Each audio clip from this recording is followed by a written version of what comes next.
Security in a very large agency with 250,000 people that are actually under your leadership there. So I'm confident that you'll be able to take those things on.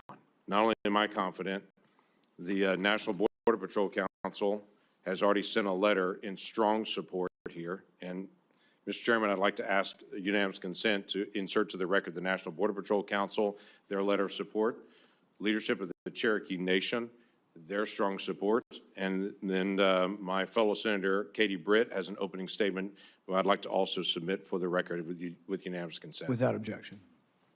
Thank you. This is a person that actually lives what we affectionately call in Oklahoma the Oklahoma Standard. That when hard things actually occur, you step up and you serve your neighbor, and you find ways to be able to help people to do the hard things that have to be done. So Markwayne, I appreciate your leadership. I appreciate your willingness to be able to step up in a season where DHS needs a leader to be able to step into that role and to be able to help our nation in so many different complicated areas, especially at a time when right now we can't even get funding to DHS. We've got to be able to have good, solid leadership there. Thank you, Mr. Chairman. It's the practice of this committee to swear in witnesses. Will the nominee please stand and raise your right hand? Do you swear that the testimony you will give before this committee will be the truth, the whole truth, and nothing but the truth? So help you God. Senator Mullin, you are recognized for your opening statement. I think before I can start my opening statement, I have to address the remarks the chairman made, calling me a liar. Sir, I think everybody in this room knows that I'm very blunt and direct to the point, and if I have something to say, I'll say it directly to your face. If you recall, back in my House days, we actually did have this conversation because of the remarks that I've made. You were in a room. I simply addressed that I said I could understand because of the behavior you were having, that I could understand why the neighbor did what he did. As far as my terms, the snake in the grass, sir, I work around this room to try to fix problems. I've worked with many people in this room. Seems like you fight Republicans more than you work with us. I did address those remarks. I did explain your gimmicks by the amendment you put forth. And as far as me saying that I invoke violence, I don't. I don't think anybody should be hit by surprise. I don't like that. But if I do have something to say, everybody in this room knows I'll come straight to you. I'll say it publicly and I'll say it privately, but I'll never say it behind your back. So for you to say I'm a liar, sir, that's not accurate. And I got proof to say that because you have spent millions of dollars in my campaigns against me because we just don't get along. However, sir, that doesn't keep me at all from doing my job. I can have different opinions with everybody in this room, but as Secretary of Homeland, I'll be protecting everybody, including Kentucky, as much as I will my own backyard in Oklahoma. It's bigger than the partisan bickering that we have. It's bigger than the political differences we have. The truth is, I have a job to do, and I don't like to fail at anything, at all. So I can set it aside if you're willing to set it aside. Let me earn your respect. Let me earn the job. I won't fail you. I won't back down from a challenge, and I'll also admit when I'm wrong. I'm not perfect. I don't claim to be perfect. I make mistakes just like anybody else. But mistakes, if you own them, you can learn from them, and you can move ahead. And I'll make that commitment to you. Ranking Member Peters, Chairman Paul, I do thank you for this opportunity. It is a humbling experience. A kid from Westville, Oklahoma, that grew up with a dad that worked hard. He set the work example for all of us. And all my families, and my siblings, we all work hard. And I'm proud of the family we have. But to say that a kid with a bad speech impediment would one day sit up here in front of you and be nominated to be the Secretary of Homeland, it was humbling enough to be selected by Oklahoma to be their U.S. representative when I didn't even know how to tie a tie. And 10 years later, to be able to be called a United States Senator and serve with all you guys. And I respect every one of you guys. I do. Regardless if I have an opinion about you or not, you were elected by your state, and I respect that. I may disagree with you, but I respect it because we all make decisions based on two things: the way we're raised, which never changes, and our life experiences, which constantly change. For me, to be able to have the love of my life behind me, somebody I literally fell in love with in 3rd grade,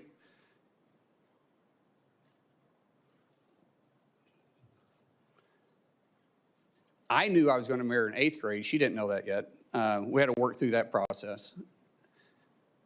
But at 18 years old, and I was 19, she agreed to marry me. I didn't have anything. I was on a wrestling scholarship, living in a dorm. She was cheering at Northeastern State University. I think she fell in love with my truck, because my truck was pretty cool. But the truth is, we didn't know what we didn't know, but we did know we loved each other. And I haven't been perfect. I apologize to her quite often and send her flowers all the time. But I still am humbled by the fact that we've got to enjoy this walk together. We've had God on our side and her right beside me. And to our 6 children who's been on this adventure with me, what an adventure it's been. We have a saying in our family: you're never going to change anything you're willing to tolerate. That's how we live our life, and that's how we move forward. And regardless of what's in front of us, we always take it on as a family. And I'm not scared of a challenge. I am scared of failure. And so I will work hard each day. I'll work hard to make the 280,000 employees at DHS with the 22 agencies that's underneath me proud. I'll show them somebody that no one will outwork. I'll work beside them every single day to not just secure a homeland, to bring peace of mind and confidence to the agency. My goal in 6 months is that we're not in the lead story every single day. My goal is for people to understand we're out there, we're protecting them, and we're working with them. My goal is to make every one of you guys proud. My goal for those that don't support me, regret not supporting me. But we have to get DHS funded. We have to. My friends, we have to set the partisan side down. And we have to realize that we're putting our homeland and the peace of mind at risk for the American people. Sometimes it's political theater, sometimes it's true differences. But what we do know is that we're playing with fire. We have 280,000 DHS employees right now that are on day 30 without pay, and they're still showing up every single day to do their job. That is a dedicated group of people. And we should all be proud of them. We should all be working together, and we should all be trying to fund them. So I pray, seriously, I pray that we can get past this. That once this hearing is over and once we go through this process, I get it. I get some of it's got to be political theater. I understand it. I've had to really pray about my attitude. But I will say, once it's over, I hope we can work together and get them funded. So when I walk in, if I'm fortunate enough to be confirmed, if I walk in as secretary, that these guys are ready to go to work day one. So God bless you. Thank you so much for this opportunity, and I look forward to your questions. It's the standard practice of this committee for the chairman to ask nominees the following question. Do you agree without reservation to comply with any request or summons to appear or testify before any duly constituted committee of Congress if you're confirmed? I do. We'll now proceed to 7 minutes of questioning. The record should show, and I think will show, a lack of contrition, no apology, and no regrets for your support. You completely understand the violence that was perpetrated on me. You're unrepentant. The only thing you quibble about is whether I met you somehow when you were in the house. I don't think we ever met when you were in the house. And this idea that the only thing you're upset about is not that you were for violence What you're upset about is that I called you a liar because you said it to my face, which is really more about this machismo that you have. When in Oklahoma, the media asked you about the refugee welfare programs, the programs you voted to continue funding, it was this whole idea that you were going to transfer it because you were uncomfortable, your anger, low impulse control, causes you to then go after and decide that you're going to go after me as well. And so you say you completely understood that I was assaulted from behind, had 6 ribs broken and part of my lung removed, and that was just fine. That's something that you, I guess, approve of as far as resolution of political problems. When I talked to you privately on the phone, there was no apology. You just said, well, we can let our political difference, go by. And you said a few minutes ago, we can just set it aside. Well, political differences we can, but when you say that you agree with a felon, a Trump-hating felon who attacked me, somehow you think I'm just going to set that aside? Oh, it's no big deal. I lay in pain for 2 months, had 6 ribs broken, 3 of them separated, grinding upon bone for months, had part of my lung removed, and you think that's great and to be extolled. I mean, the sheer lack of any kind of self-awareness that you're going to be leading thousands of men and women who will have the use of force, and there's been great questions in our country about how that will be used, and you think a violent attack is just fine. So I guess my first question is, do you think that justifying that kind of violence sets a good example for the men and women of ICE and Border Patrol? Mr. Chairman, first of all, I didn't know the extent of your damage. When the phone call was made, I made it to you and I tried to talk to you.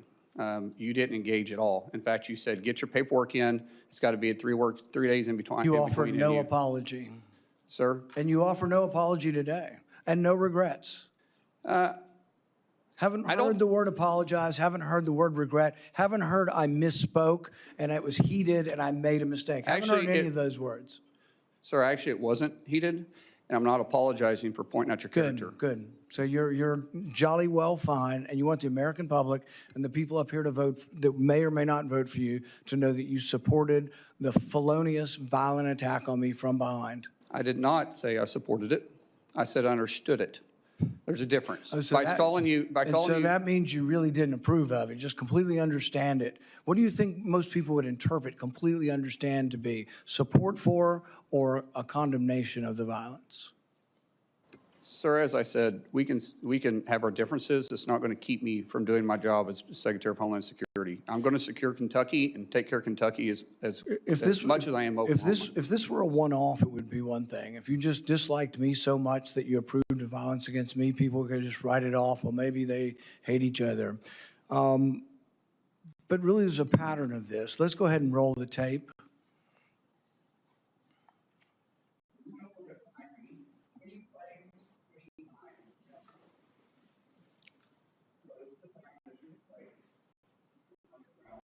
We can be good second adults. We can finish it here. Okay, that's fine. Perfect. You want to do it now? I'd love to do it right now. Well, stand your butt up then. You stand up, Bob. Oh, stop it. Is that your solution? Oh, no, sit down. Sit down. You're a United States Senator. Sit down. Active. Okay, sit down, please. All right. Can I respond? Hold it. If he got up too, would you have gone at it right there in the hearing room? I would have probably jumped over the dais at that point. You have to be called out on it. It's not this guy continues to get away with this stuff. And it's just, it's silly, it's stupid, but every now and then you get punched in the face. Well, go back to the 1800s and 1700s. They used to have canes. And duels. And they used to have duels. Yeah. Right. And there's a way that men used to settle their differences. I ignored him 4 times prior to that. And people say, yes, you're supposed to ignore it. Well, I'm not a very good Christian. I try to be a good Christian, and I know people say you're supposed to turn the other cheek. I prefer the David method. But we need to move from an almost. By the way, I'm not afraid of Biden. I will Biden. Fighting? Oh, I'm in a fight. I'm going to fight. I'll do anything. I'm not about it. And I don't care where I fight. It's just. In hindsight, any regrets? No, I really don't. So no regrets.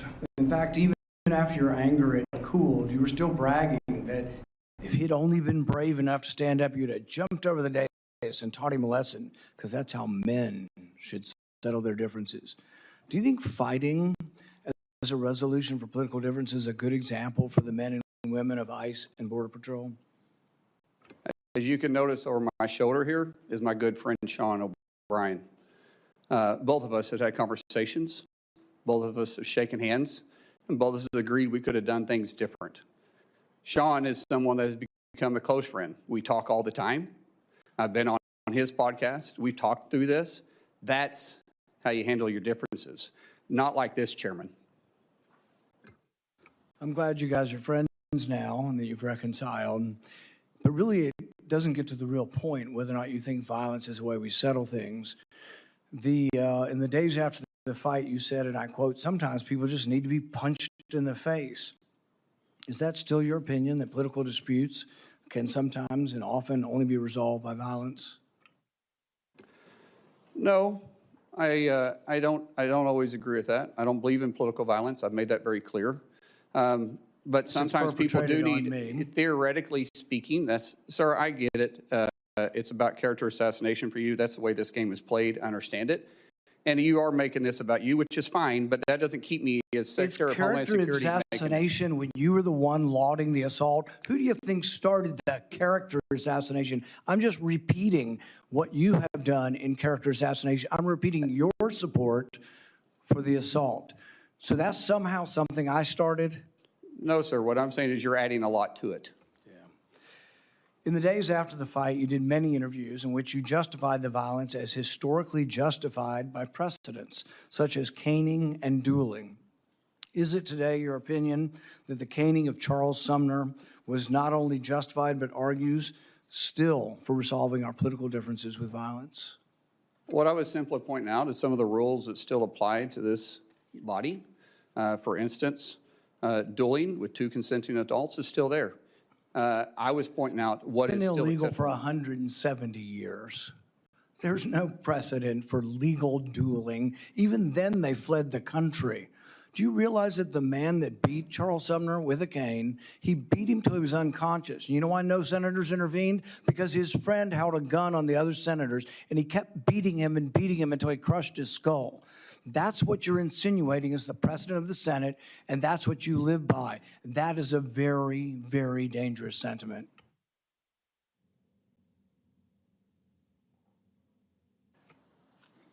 After a half a dozen victory lap interviews where you pointed out that the union guy was just lucky that fear kept him from standing up, Dana Bash asked you if you have any regrets about bringing violence to a Senate committee, and you replied that you have no regrets. Today you've said you have no regrets about being happy, being completely understanding why I was attacked from behind. You had no regrets about, instigating a brawl in a Senate committee hearing. Are those still your opinions? Mr. Chairman, you're going to have your opinion. I'm going to have mine. As Secretary of Homeland Security, I'm going to bring peace of mind and security to this country, and I'm going to stay laser focused on that. Senator Peters. Senator Mullin, you have made several public statements suggesting that you were involved in special security forces or combat operations overseas. In 2023, you said in a Senate Republican Conference podcast, and I'll quote, "There's another side of my bio that I don't ever talk about, nor will I. I had to go do something overseas." On March 2nd of this year, you told Fox News interview, quote, "War is ugly. It smells bad. If anybody has ever been there and been able to smell the war that's happening around you and taste it and feel it in your nostrils and hear it, it's something you will never forget." On March 3rd, in a podcast interview, you stated, quote, "I did special assignments outside of DOD, now DOW. I never wore the uniform or the flag on my shoulder, but I might have been in the same area." Your statements in public interviews and your responses to the committee are, quite frankly, confusing, and they are inconsistent. And I'd like you to clear this up. You're under oath. We can clear it all up right now.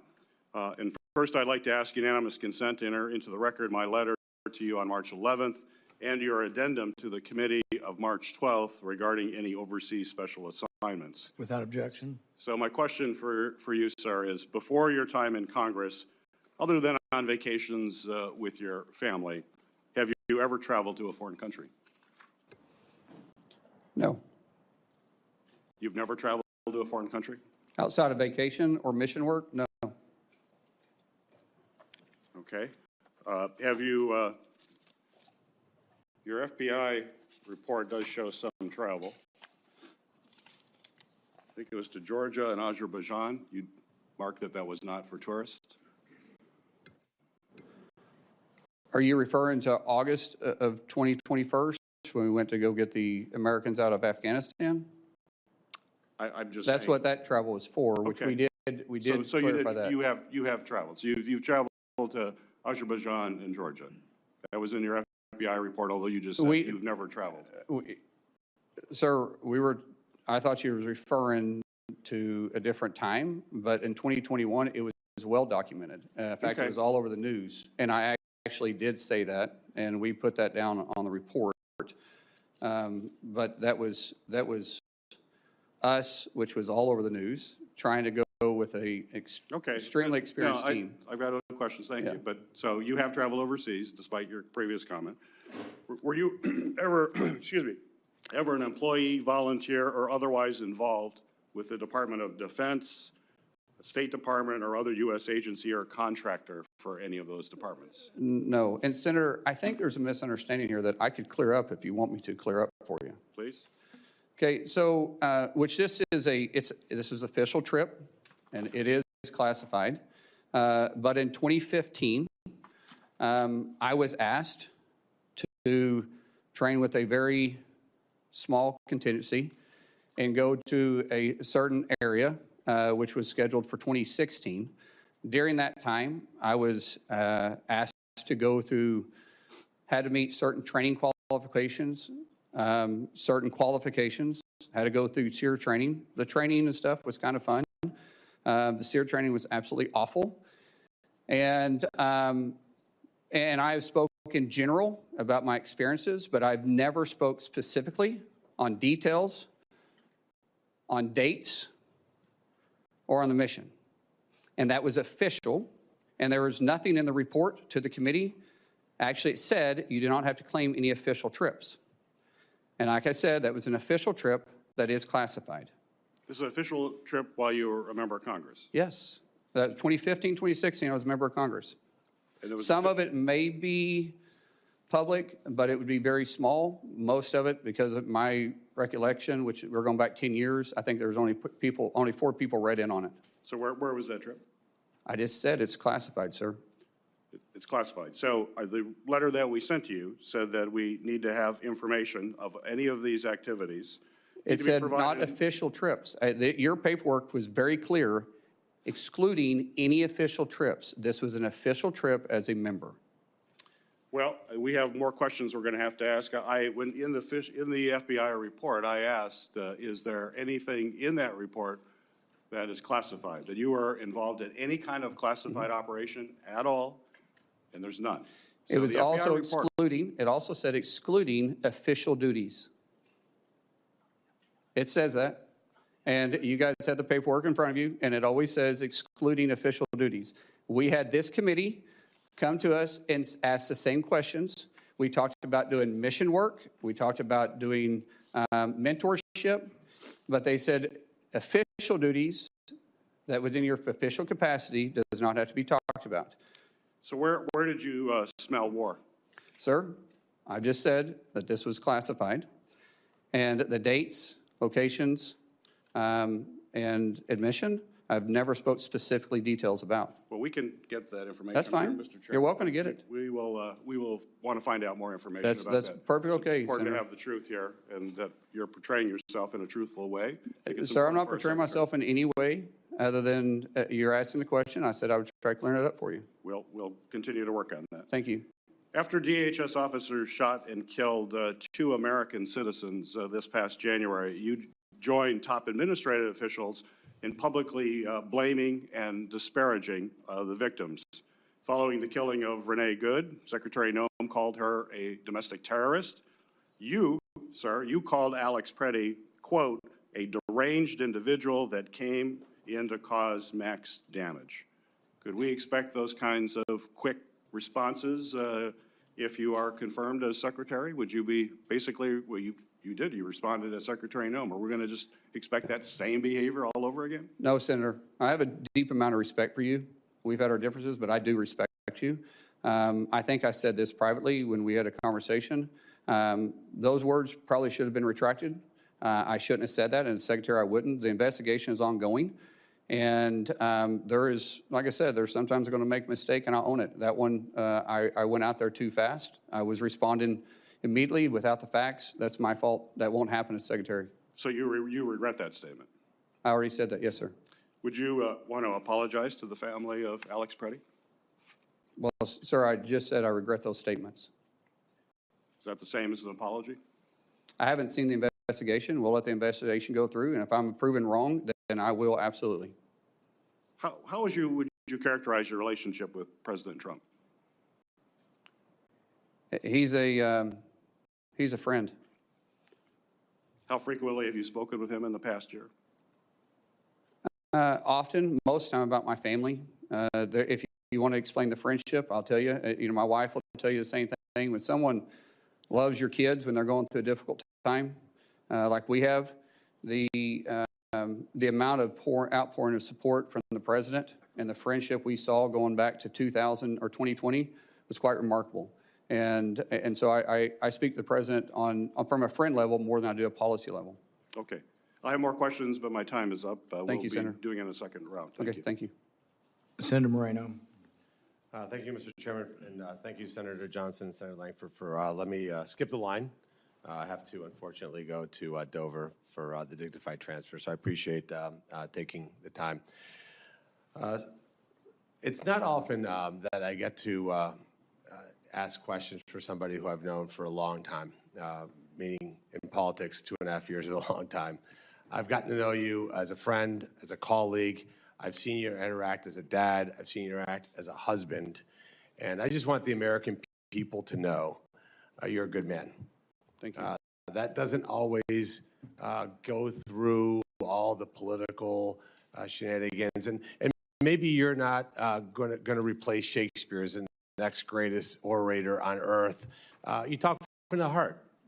And that's okay. You are who you are. You don't, and I think that's what you don't apologize for, is just being yourself. And sometimes we're imperfect. We don't do the 20-person focus group every time you say a word. And I think that's what people like about you, Markwayne. So I appreciate you being here. I honestly just have one question for you. Do you pledge to support and defend the United States of America nearly as much as you would protect and defend your family? Without doubt, sir, yes.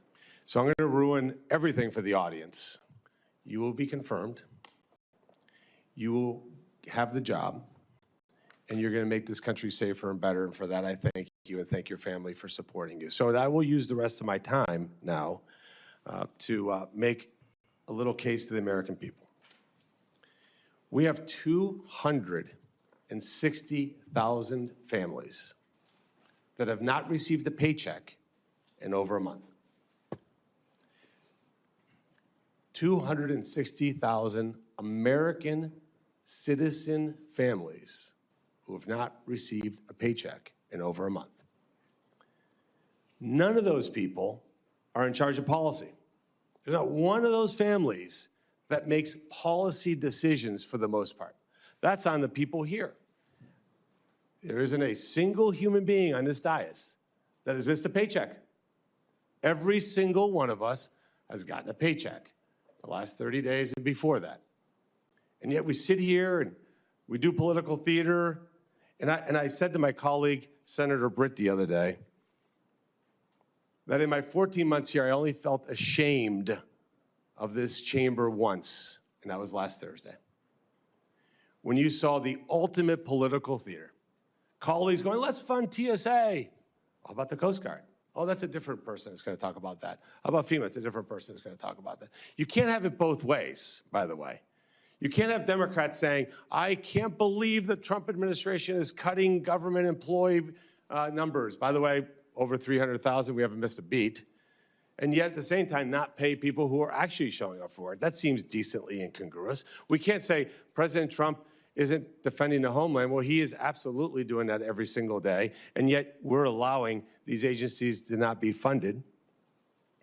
And I have tried really hard to learn how this place works. This is all very new to me.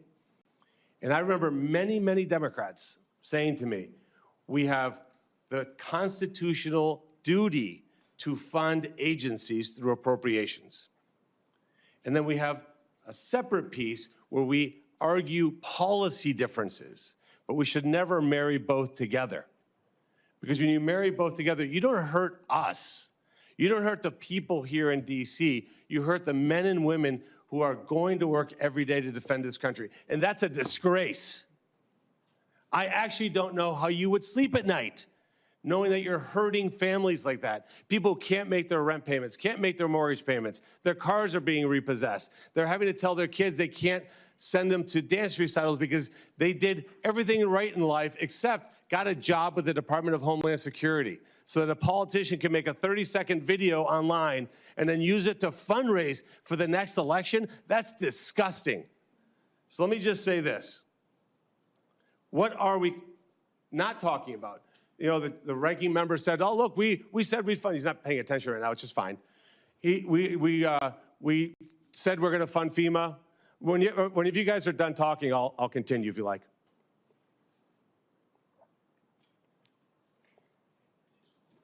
Are you done? Okay, thank you. It's extraordinarily disrespectful. All right, so moving on. You said you're going to fund all these agencies. Here's ones that you haven't funded. USCIS, near and dear to my heart. Near and dear to my heart. That's how I became a U.S. citizen. We've defunded the agency that allows legal immigrants into this country? That is insane. Never hear the Democrats talk about that. 3,300 employees just go to work every day trying to process legal immigrants. They don't need a paycheck. I'm going to skip the second one. Go to the third one. Biological and nuclear threat prevention. That seems important. That seems like an agency we should fund. 200 employees, not getting a paycheck. That's okay with the Democrats. The next one, 60,000 employees for U.S. Customs and Border Patrol. People who are inspecting packages, they work with your Teamsters, work with Customs. They're not getting paid. How do you look at those people in the face and know that you're doing that? Now let's talk about Immigration Customs Enforcement. 7,000 special agents that are stopping transnational criminal organizations, drug smugglers, and human traffickers. Are you, in the Democrat side, asking not to fund that? Because ultimately, what this is about is defunding ICE and law enforcement. Are you suggesting that we not fund an organization that attacks transnational organizations? Be specific. Be specific when you say you don't want to fund ICE. I want you to say the words, we do not want to fund 7,000 special agents that are in charge of stopping transnational criminal organizations, drug smugglers, and human traffickers. This job isn't complicated. The American people send us here to get things done. And yet for the third time in 6 months, we've shut down this government with total impunity. They will go home and just make social media videos and try to blame Republicans. It is a disgrace. It's even more of a disgrace, honestly, that you talked about the respect that Senator Mullin shares. You guys have side conversations, don't listen, and that's fine. You don't have to. But what I'm going to do now is I'm going to leave. I'm going to go pay respects to 3 soldiers who died so that we can have the liberties that we enjoy here. And you guys continue with political theater, personal attacks, whatever you can do. I know that is a good man. I will vote for you. Our Republican colleagues will vote for you. You will get confirmed. You will do a great job, and you will make this country proud, Markwayne. Thank you, and thank you for standing by a great American person. Senator Hassan. Well, thank you, Mr. Chair. Before I start with my remarks and my questions, just with regard to Senator Marino, who has left the dais, The American people should know this. ICE is right now funded with more money than it's had in past budgets. And the partial limited shutdown that we have right now has nothing to do with ICE. Meanwhile, Democrats have consistently over the last week moved to fund the rest of the Department of Homeland Security, and the Republicans have blocked that funding. So let's just be clear about what's happening here. Now, I want to congratulate Senator Mullin and Christie for the nomination. I know your family is very proud, and I know how much you love them. I also want to thank Chairman Paul for speaking so openly about a really difficult thing, which is the actual physical impact of violence, and in this case, political violence. It is a hard thing to do, but it is a really important thing to do at this time in our country's history. So thank you, Chairman. The Department of Homeland Security was created in the wake of the September 11th terrorist attacks with a clear mission: to keep our country safe, secure, and free. The department's work includes counterterrorism operations, disaster recovery, physical and cyber protection of critical infrastructure, and immigration enforcement. The stakes for the success of the Department of Homeland Security could not be higher. And that's also why Granite Staters and Americans of all stripes have been deeply concerned about what they've seen from the Department of Homeland Security under this administration. People have been rightfully outraged about the lawlessness from the department's leadership, which has not only resulted in the death of 2 American citizens, but has also led to the hollowing out of agencies like FEMA. So to Senator Mullin and my colleagues, what happens here in this room today is not nearly as important as what happens at our border, on our streets, in our communities, and in our businesses tomorrow and every day thereafter. So, Senator Mullin, I'm going to start with a question I have asked every one of the President's nominees. If directed by the President to take an action that would break the law, would you follow the law or follow the President's direction? Senator, thank you for the questions and thank you for the concerns. First of all, I've enjoyed working with you on several different issues. We've had very blunt conversations. To answer your question, the President would never ask me to do that. Well, certainly everyday Americans who have served on juries would disagree with you about that. And the example he has set calls into question that answer. Let's Senator, move, sir. yes. I have limited time, as Okay, you yes, well know. go ahead. In the past 14 months, Secretary Noem has fundamentally broken the American people's trust in the Department of Homeland Security. The top priority of whoever leads this department next must be to rebuild this trust. If confirmed to lead the department, how will you be different from Secretary Noem? Senator, I think I've said this in a private conversation too. I love Senator Noem's family, and I consider them friends. But everybody has different leadership styles. And throughout my businesses, when I would have to transfer one manager to the next or one executive to another area, and I bring in a different one, they all have different management styles. My management style is empowering people. And as I said in my opening statement, I want to protect the homeland. I want to bring peace of mind. And I want to bring confidence back to the agency. I'm not going to be the smartest guy in any room I walk into, but I know how to get talent and I know how to bring those people together. Let me interrupt you again. I'm sorry, sir, That's okay. because our time is limited. But let's be really clear. What Secretary Noem did was give the green light to lawless behavior. Are you going to give the green light to lawless behavior? I will operate within the parameters and the policies and the laws that you guys set for me. And the Constitution of the United States. Of course, the Constitution the Fourth of the United Amendment, States. among other things. Of course, the Constitution of the United States. I'll swear to uphold that when I get sworn in.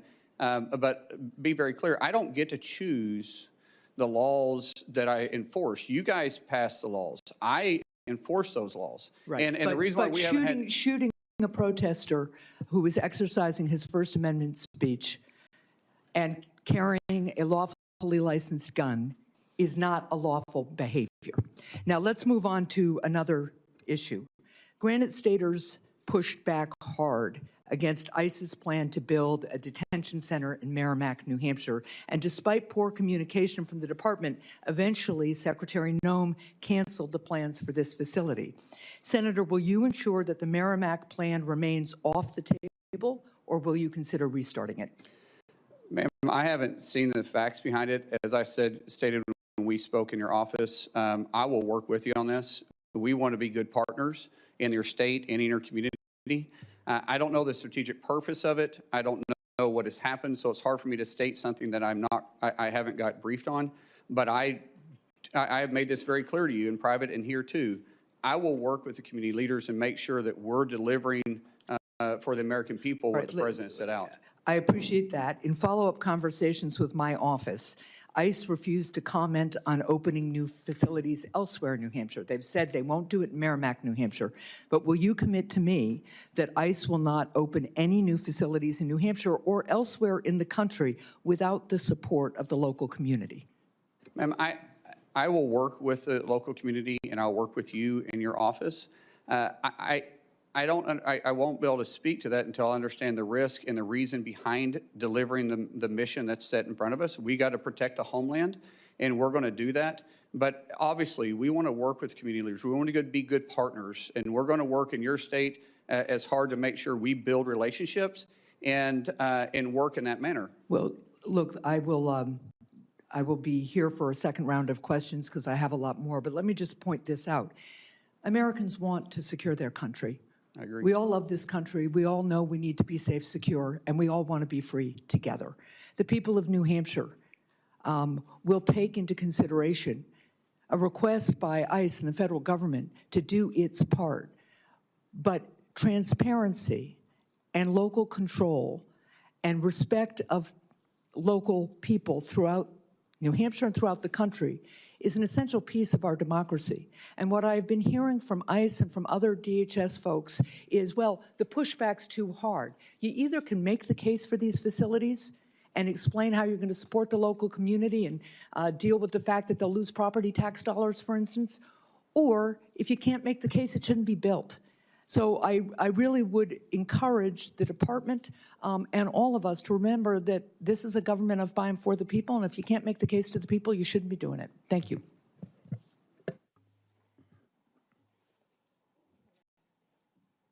Senator Johnson. Thank you, Mr. Chairman.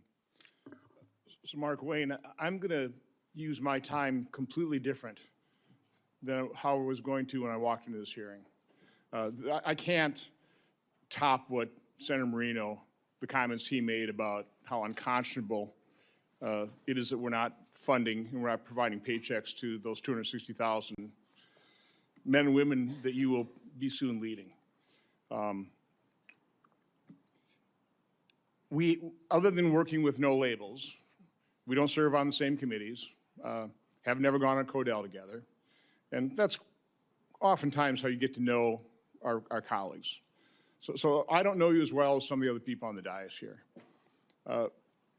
Certainly within conference, we've seen each other interact.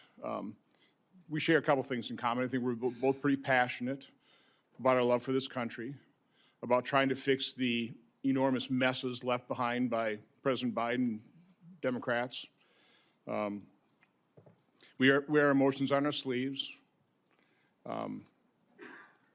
But I will say that I've been here 15 years. I've been through a lot of confirmation hearings. I've listened to a lot of nominees. I've heard a lot of introductions.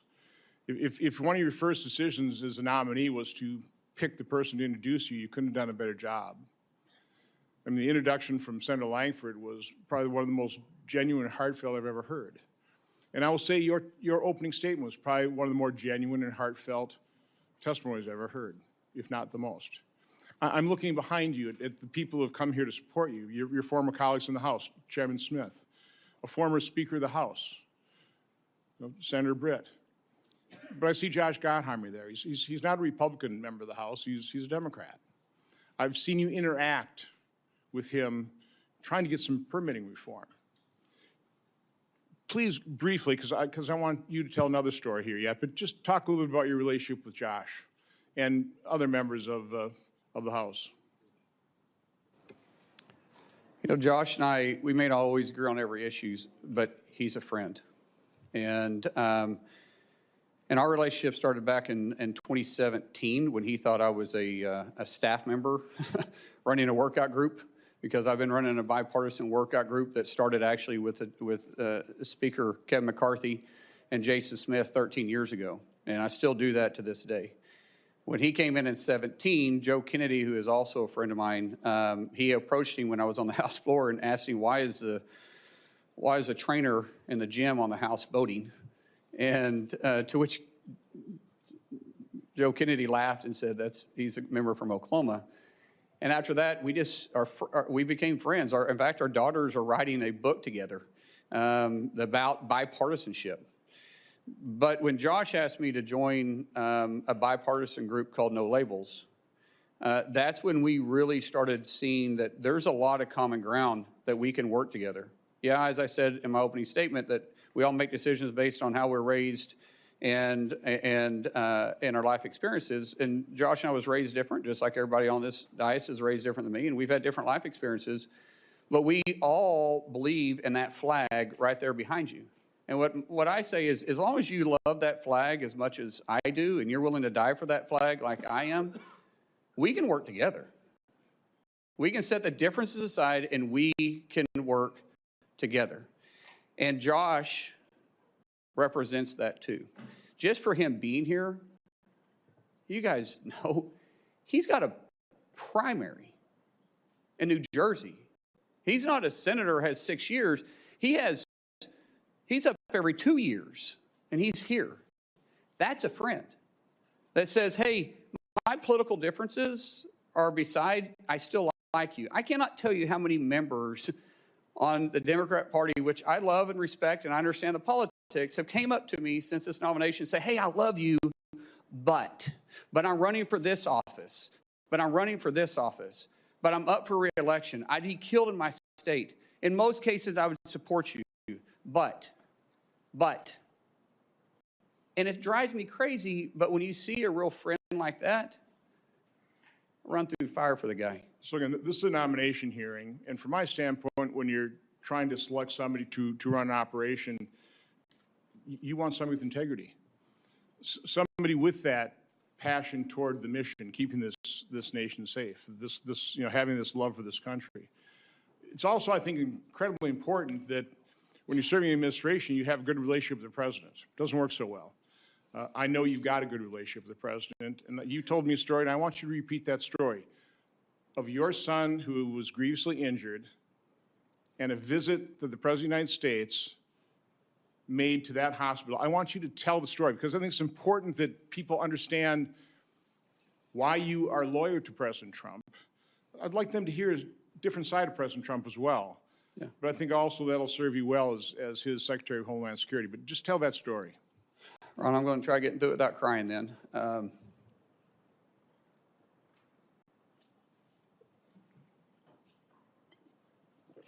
It's not about President Trump, it's about my son.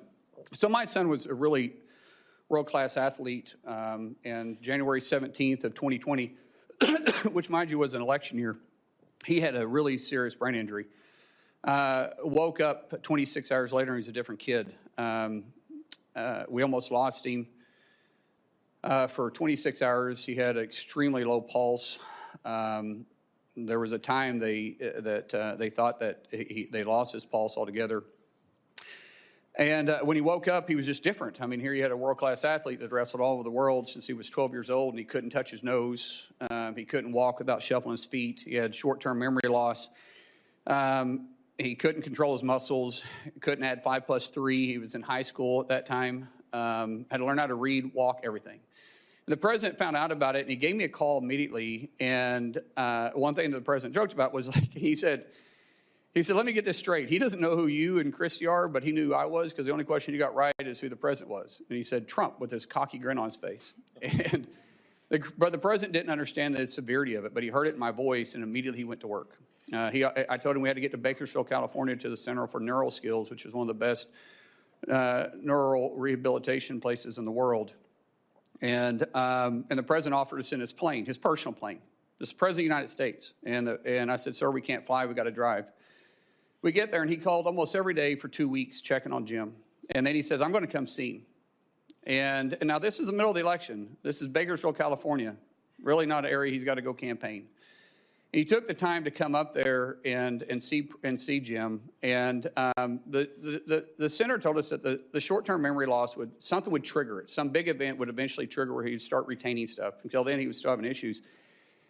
And the president arrived, and of course there was cameras and everybody around, and of course none of the media ever talked about it, which was funny because the president called him on stage and talked to him. And then we went to the back, and the president didn't talk to me.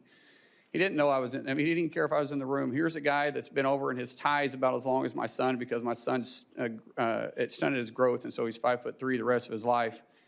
And his team came to him twice and said, sir, we got to go, we got to go. On the third time they came over to him, he looked at him and he says, hey, I guarantee you that plane won't leave without me. And for the next 15 minutes, he did nothing but love on my son.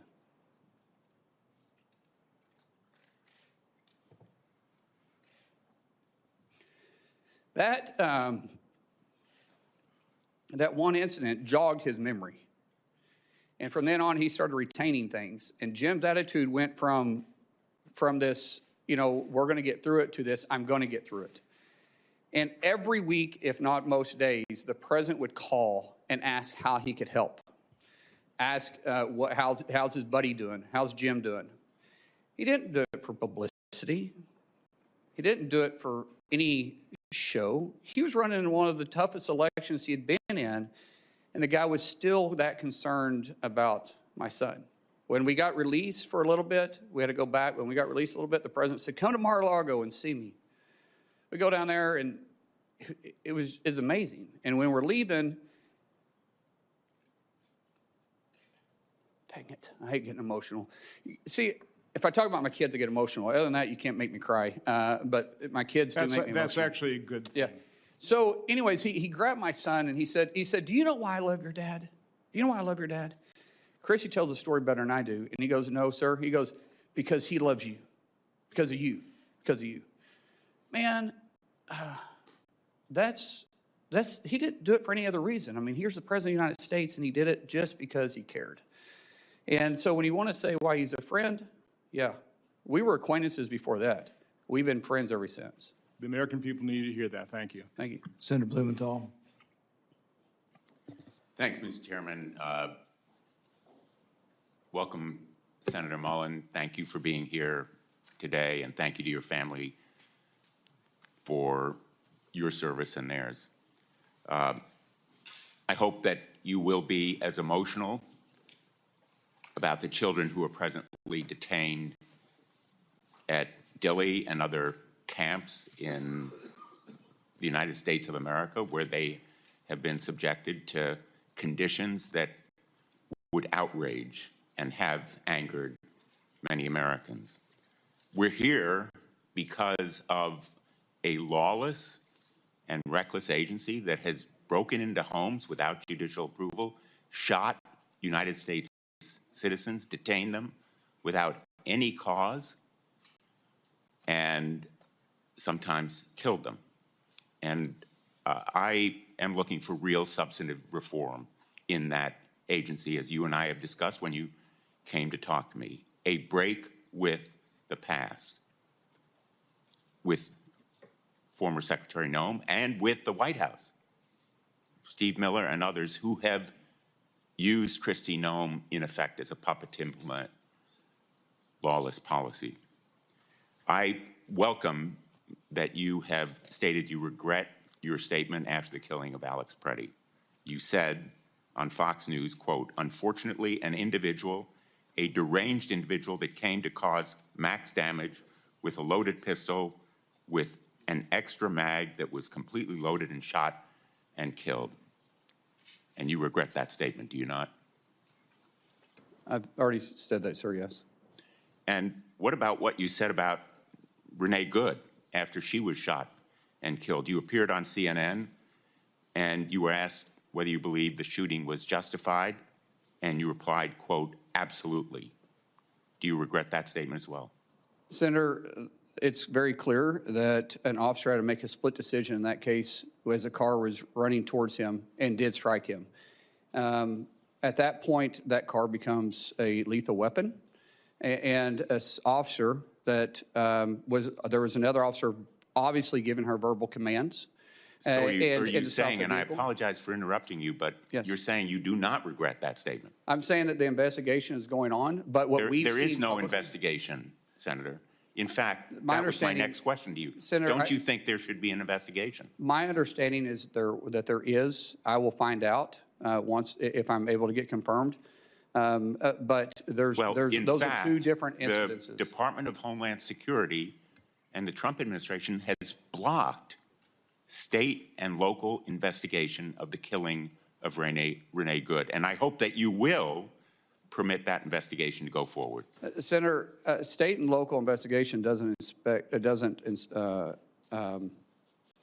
investigate federal. FBI does that through DOJ.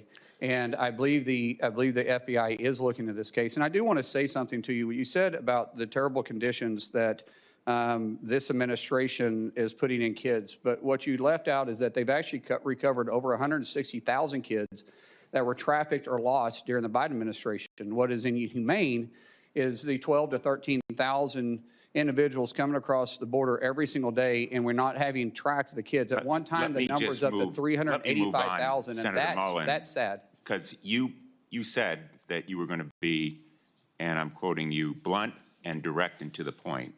So I regret that you don't retract that statement about Renee Good. But I want to ask you about a statement that was made regarding the Preddy killing by Steve Miller in the White House. He said, quote, that Preddy was a domestic terrorist who, quote, tried to assassinate federal law enforcement.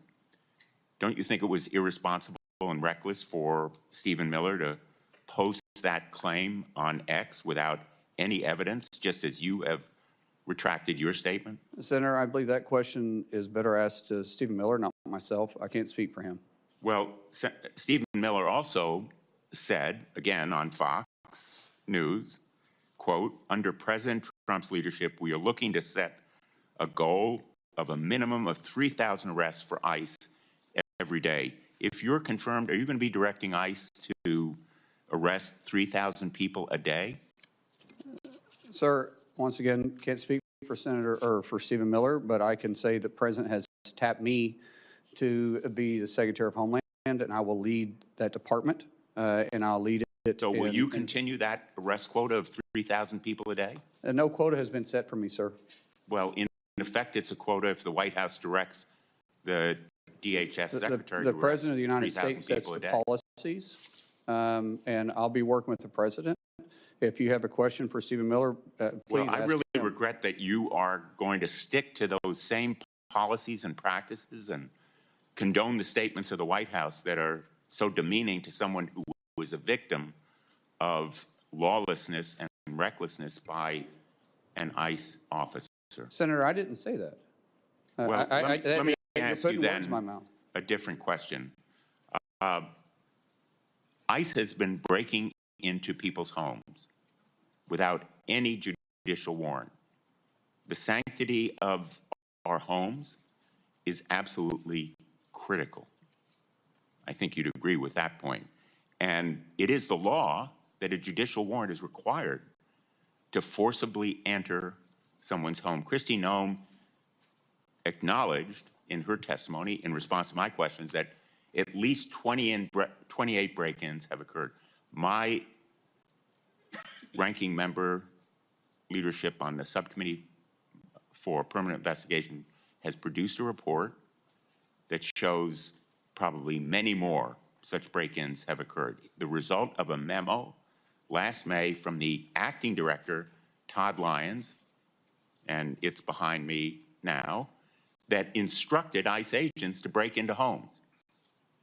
I understand that during your staff interview last week, you said that there would be no more such break-ins to people's homes without a judicial warrant.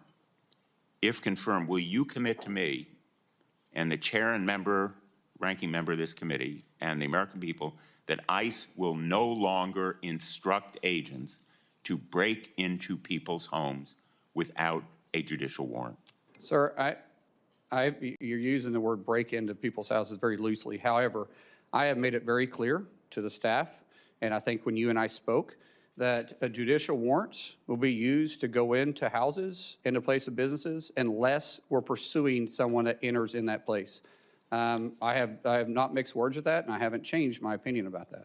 A whistleblower testified to our hearing that, in fact, ICE agents have been instructed as part of their training to forcibly enter. I know you don't like the word break-in, but forcibly enter is breaking into somebody's home, bashing down the door, terrorizing children, instructed them to adopt this policy. Will you commit that no longer will ICE agents or CBP agents be instructed to forcibly enter people's homes without a judicial warrant? Sir, I've already answered this question for you. I said we will not enter a home or a place of business without a judicial warrant unless we're pursuing the individual that runs into a place of business or a resident or a house.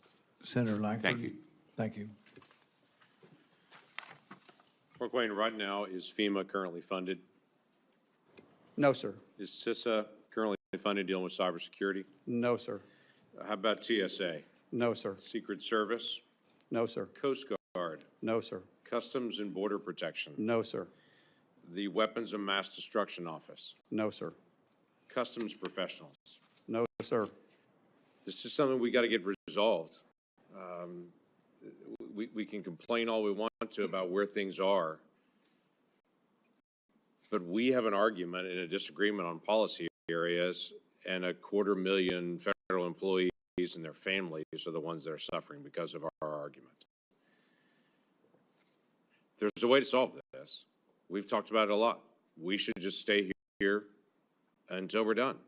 Just keep arguing it out until we've actually solved the problem. But instead, we broke last weekend. Everybody flew home right past the TSA agents that are not getting paid while we flew home. Why didn't we stay? To be able to try to get things resolved. That's my encouragement, has been my encouragement all along. We shouldn't walk away from a disagreement when there are families all over the country that are the ones suffering for it. Unfortunately, the state of Oklahoma is pretty familiar with natural disasters, as you know well. You and I have been in multiple different natural disaster scenes. There's a lot of work that's happened at the border so far. The border has moved from 12,000 people a day illegally crossing the border and being released into the country, unvetted, unchecked, to now a handful of people even attempt to cross our southern border, and those that are arrested and detained, as is the law. FEMA is still an undone project. And I'm not blaming that on Christy. There's a lot to get done on it, but you're going to walk in with a project going on with FEMA right now. Love to get your ideas and your thoughts. You're very familiar with this area and have great experience on it. What are your thoughts on how to be able to get FEMA into a better place so that people aren't waiting forever for a response? FEMA was never designed to be the first responder.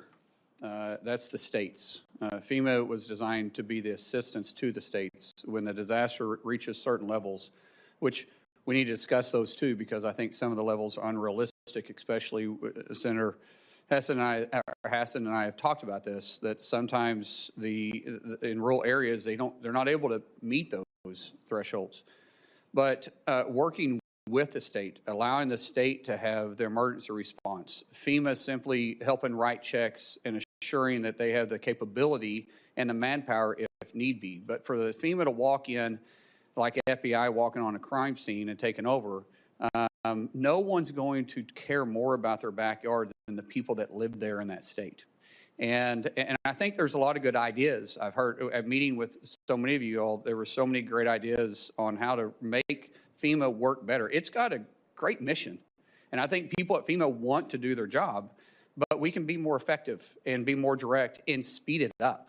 Taking years to get reimbursed is not acceptable. Taking, honestly, months to get reimbursed is not acceptable. See, small municipalities, they can't afford it. They don't have that tax base to do it. And they're already going through a struggling time, which means they're probably losing tax revenue, especially if it hits their town. So we've got a lot of work there. I do believe that the definition of insanity is doing the same thing over and over again, expecting different results. That means we're going to look at each one of the 22 agencies that fall underneath DHS and say, how can we deliver the mission better for the American people? That's great. That'd be a huge help to everybody. Talking about the length of time it takes to get a response, you've been a part of, as I have, on the nonprofit security grants that are out there. We have some locations that are higher risk than others. Synagogues and temples have been one of those very high-risk locations that are out there. Last week in Michigan, we had another situation where a absolute terrorist drove a vehicle packed with explosives into a Jewish daycare, intending to kill as many Jewish children as he possibly could.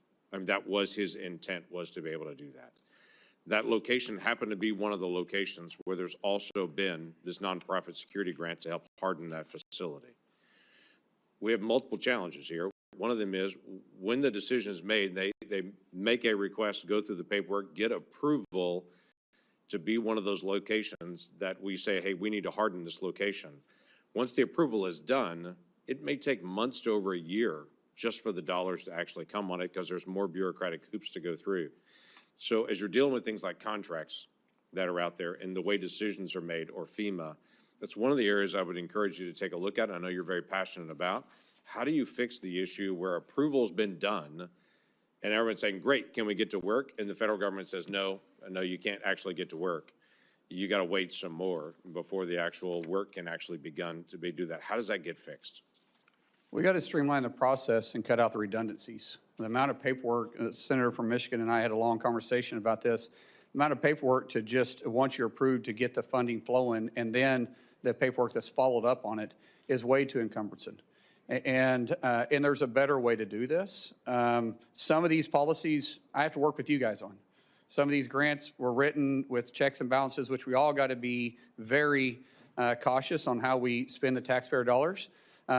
Things that I can change, things that I can cut out on the redundancy part of it, I will work with. Things that, as the senator and I talked about, things that it may take you to make changes on, we'll bring it to your attention. I will work with you, and we'll see how we can make it better. Be great. As you know, Oklahoma has been one of the leaders in counter-drone. This is a big issue for us as a country. Every high school football game, every college football game, every gathering of people for every festival and gathering across the country has now become a risk location for drones and drone mitigation. FBI can't be everywhere. We don't want them to be everywhere. We do have to figure out some process. So as you begin to think about this issue, it's a tough one to be able to deal with, but it is a basic national security issue as well. It's going to land on your desk pretty quickly, especially with the Olympics coming, with FIFA coming, all those things that are happening. We got to be able to figure out how to do counter drone and to be able to not just identify there it is, but to also mitigate the risk. What are your initial thoughts? Well, I'd love to speak about that. With funding, talking to some of our agency heads, with a lack of funding right now, we have people quitting because they got to go to work. Meeting these demands are even going to be tougher. So we just talk about FIFA, for instance, and then you talk about 2028, which is going to be the busiest year of DHS in history because we have the Olympics and we have the presidential election going on. It'll take 4 months once funding comes in to start replacing those that we've lost for training before we can get them out in the field. We don't have 4 months with FIFA. But that's and how do we expect these people to stay on the job and work? We're losing institutional knowledge. We're losing people we've already trained. And it's going to be difficult to deliver this mission. The way that I understand is we're behind in UAS and we're behind in FIFA right now on actually delivering the mission that we have to. We're also behind in reimbursing local communities that's also working with us. That's going to have to take a tremendous amount of focus and partnership. And like I said in my opening statement, failure is not an option, so we've got to deliver. But sometimes when you have to rush like this, especially trying to get people on the job because we just quit funding them for the third time in less than a year, and we expect these people to keep working, it puts the mission at risk, and we have a lot of work to do here. Yeah, thanks for stepping up. Christy, thank you. This is a strain on the family and everything else right now. So thanks, y'all, for stepping into this role. Look forward to supporting your nomination. Thank you. Senator Kim. Thank you, Chairman. Senator Mullin, thanks for coming out here. I wanted to just start. Secretary Noem said in a cabinet meeting about almost exactly a year ago today that we should be eliminating FEMA. Can you commit to us here that you don't support that approach and you wouldn't attempt to eliminate FEMA? As I said, I think it needs to be restructured, not eliminated. I think there is going to be bipartisan support for reforms. I think we all understand that, and we certainly saw a lot of problems when it came to Superstorm Sandy. I asked Secretary Noem to work with us, especially as they were going about their FEMA Review Council. I'll be honest with you, that never materialized. We did not see the kind of engagement here that we're ready to have. We have a bipartisan group of senators that want to come up with reforms. Is that something you can commit to working with us on? Senator, I think all of us that's been either in the House or in the Senate always complain about the outreach of agencies. I will make a commitment to you that I'm going to have the best. It's going to take a couple months to stand it up, but we're going to have a ledge affairs shop that you're going to know who the person is. We're going to work with you, but most importantly, I think everybody on this dais has my personal cell phone. That cell phone isn't going to change.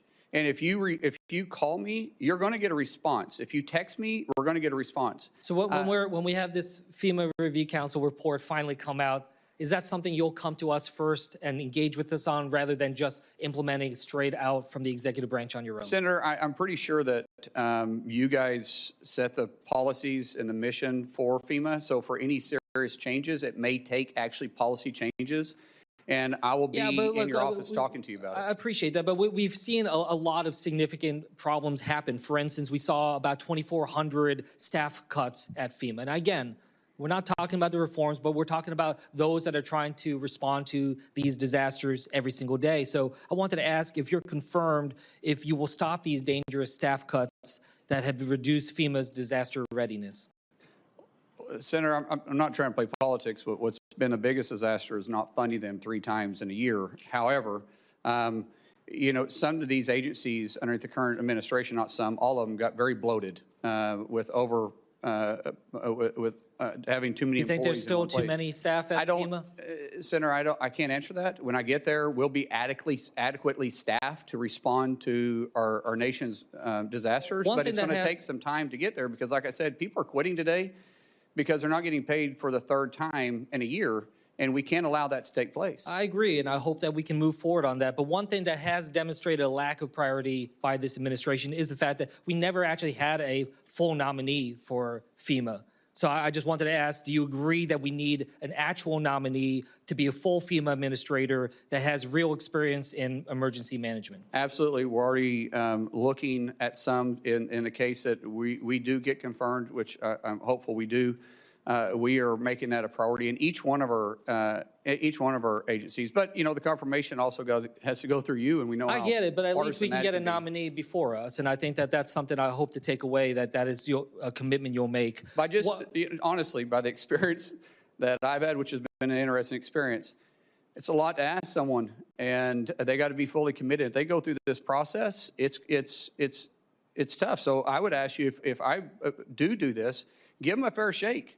For me, a lot of you guys aren't giving me a fair shake to even earn your support. So if I bring somebody else into you, maybe you'll give them a fair shake and you'll actually work with them because I'm going to find somebody that is capable of doing the job, that's smarter at me at doing the job, that has experience doing the job.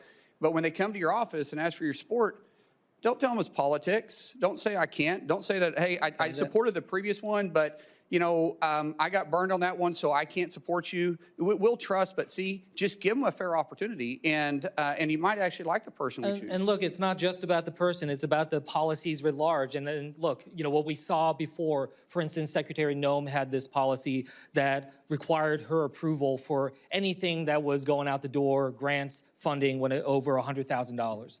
And I'll be honest with you, it was disastrous. It held up so much of the funding to FEMA and other parts of DHS. You know, Senator Peters and I did a review of this. Over 1,000 FEMA contracts, grants, and disaster assistance awards were delayed. So I wanted to ask you if you can commit to revoking this $100,000 policy by Secretary Noem. Sir, we talked in your office about that, and absolutely. That's called micromanaging, and I don't know if Secretary put that in or someone else did. I'm not a micromanager. We put people in, we empower them to make decisions. What is required to come to my level will make decisions. We will have a very clear line of communication with every one of our agency's heads on their authority that is given to you that you gave to them within their parameters, and we'll discuss. But we're also going to be very responsible for the taxpayer dollars. But it's unrealistic to some degree. It's just adding so much red tape, though. I mean, they really delayed, especially when it came to disaster response down at the Texas floods. I want to switch gears here. This is something you remember we talked about, but we have this effort right now. ICE has purchased a warehouse in Roxbury, New Jersey. It's a facility the size of 8 football fields to house over 1,500 detainees. Never once did an ICE official go and talk to the local mayor, talk to the local law enforcement, assess the situation alongside the locals. So I just wanted to ask you, is that fair that DHS is imposing these types of large-scale detention facilities without local engagement and input? Sir, being from small rural Oklahoma, it's a big impact, and the community should be visited with, especially when you start taking a warehouse off. It takes it off the tax roll, which could make a huge impact, and you got to deal with impact aid if they're eligible for it. And then you got to talk about infrastructure. One thing I do know is construction. When you start talking about infrastructure on these places, a warehouse sprinkler system is much smaller than when you are housing individuals there. And if you say, I think you said the town is 60,000 people, and I believe you said this was smaller than that. Is it smaller than that? So about 22,000 people, okay, and of the which the detention center, detainees and the staff there would constitute about 10% of the population of that town. yeah, and realistically, it's not.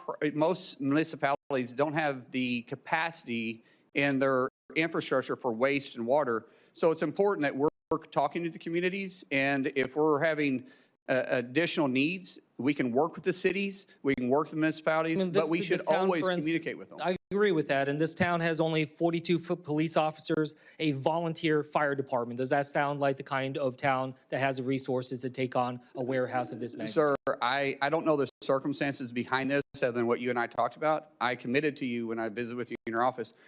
We'll talk. I even said, let's you and I get on the phone with the mayor. If I'm confirmed, I'll make a trip out there and see it for myself, because it's a big concern of yours, and we want to address those concerns. And if it's not practical, but I also said it's got to be, there may be a specific reason why it's there.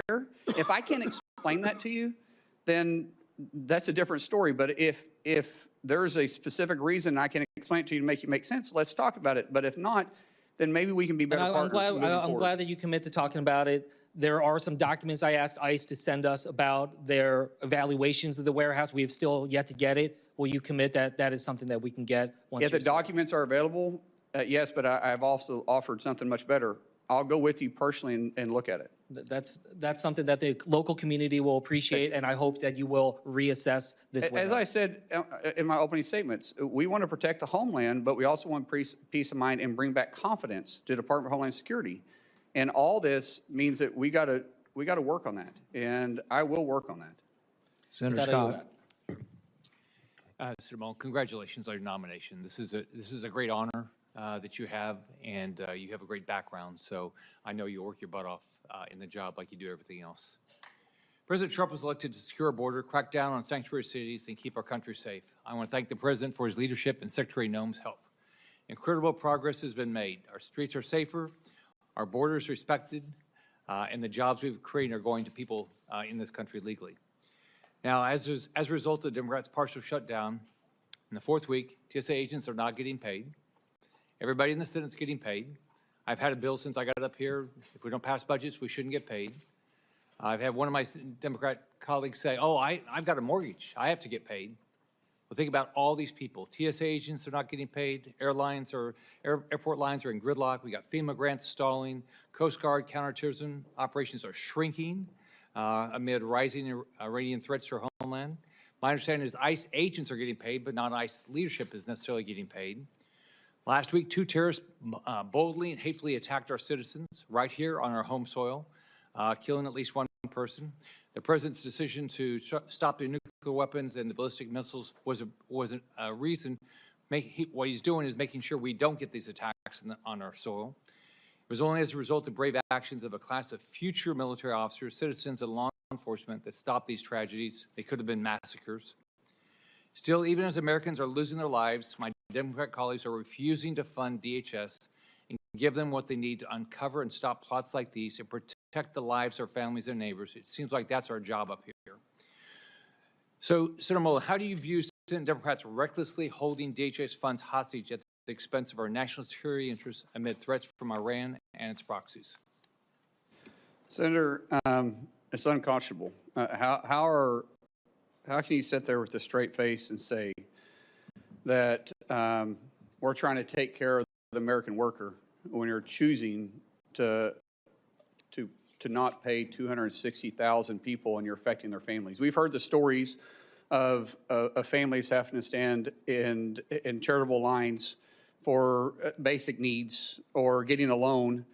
And like I said, this isn't the first time. We're a month into this. They just came out of a 43-day shutdown that they were probably just recovering from. And yet we're still going to sit there with a straight face and say it's not about politics? So in sanctuary cities, local authorities can decline ICE detainers, which means that criminals are released back into the community rather than transferred safely into ICE custody.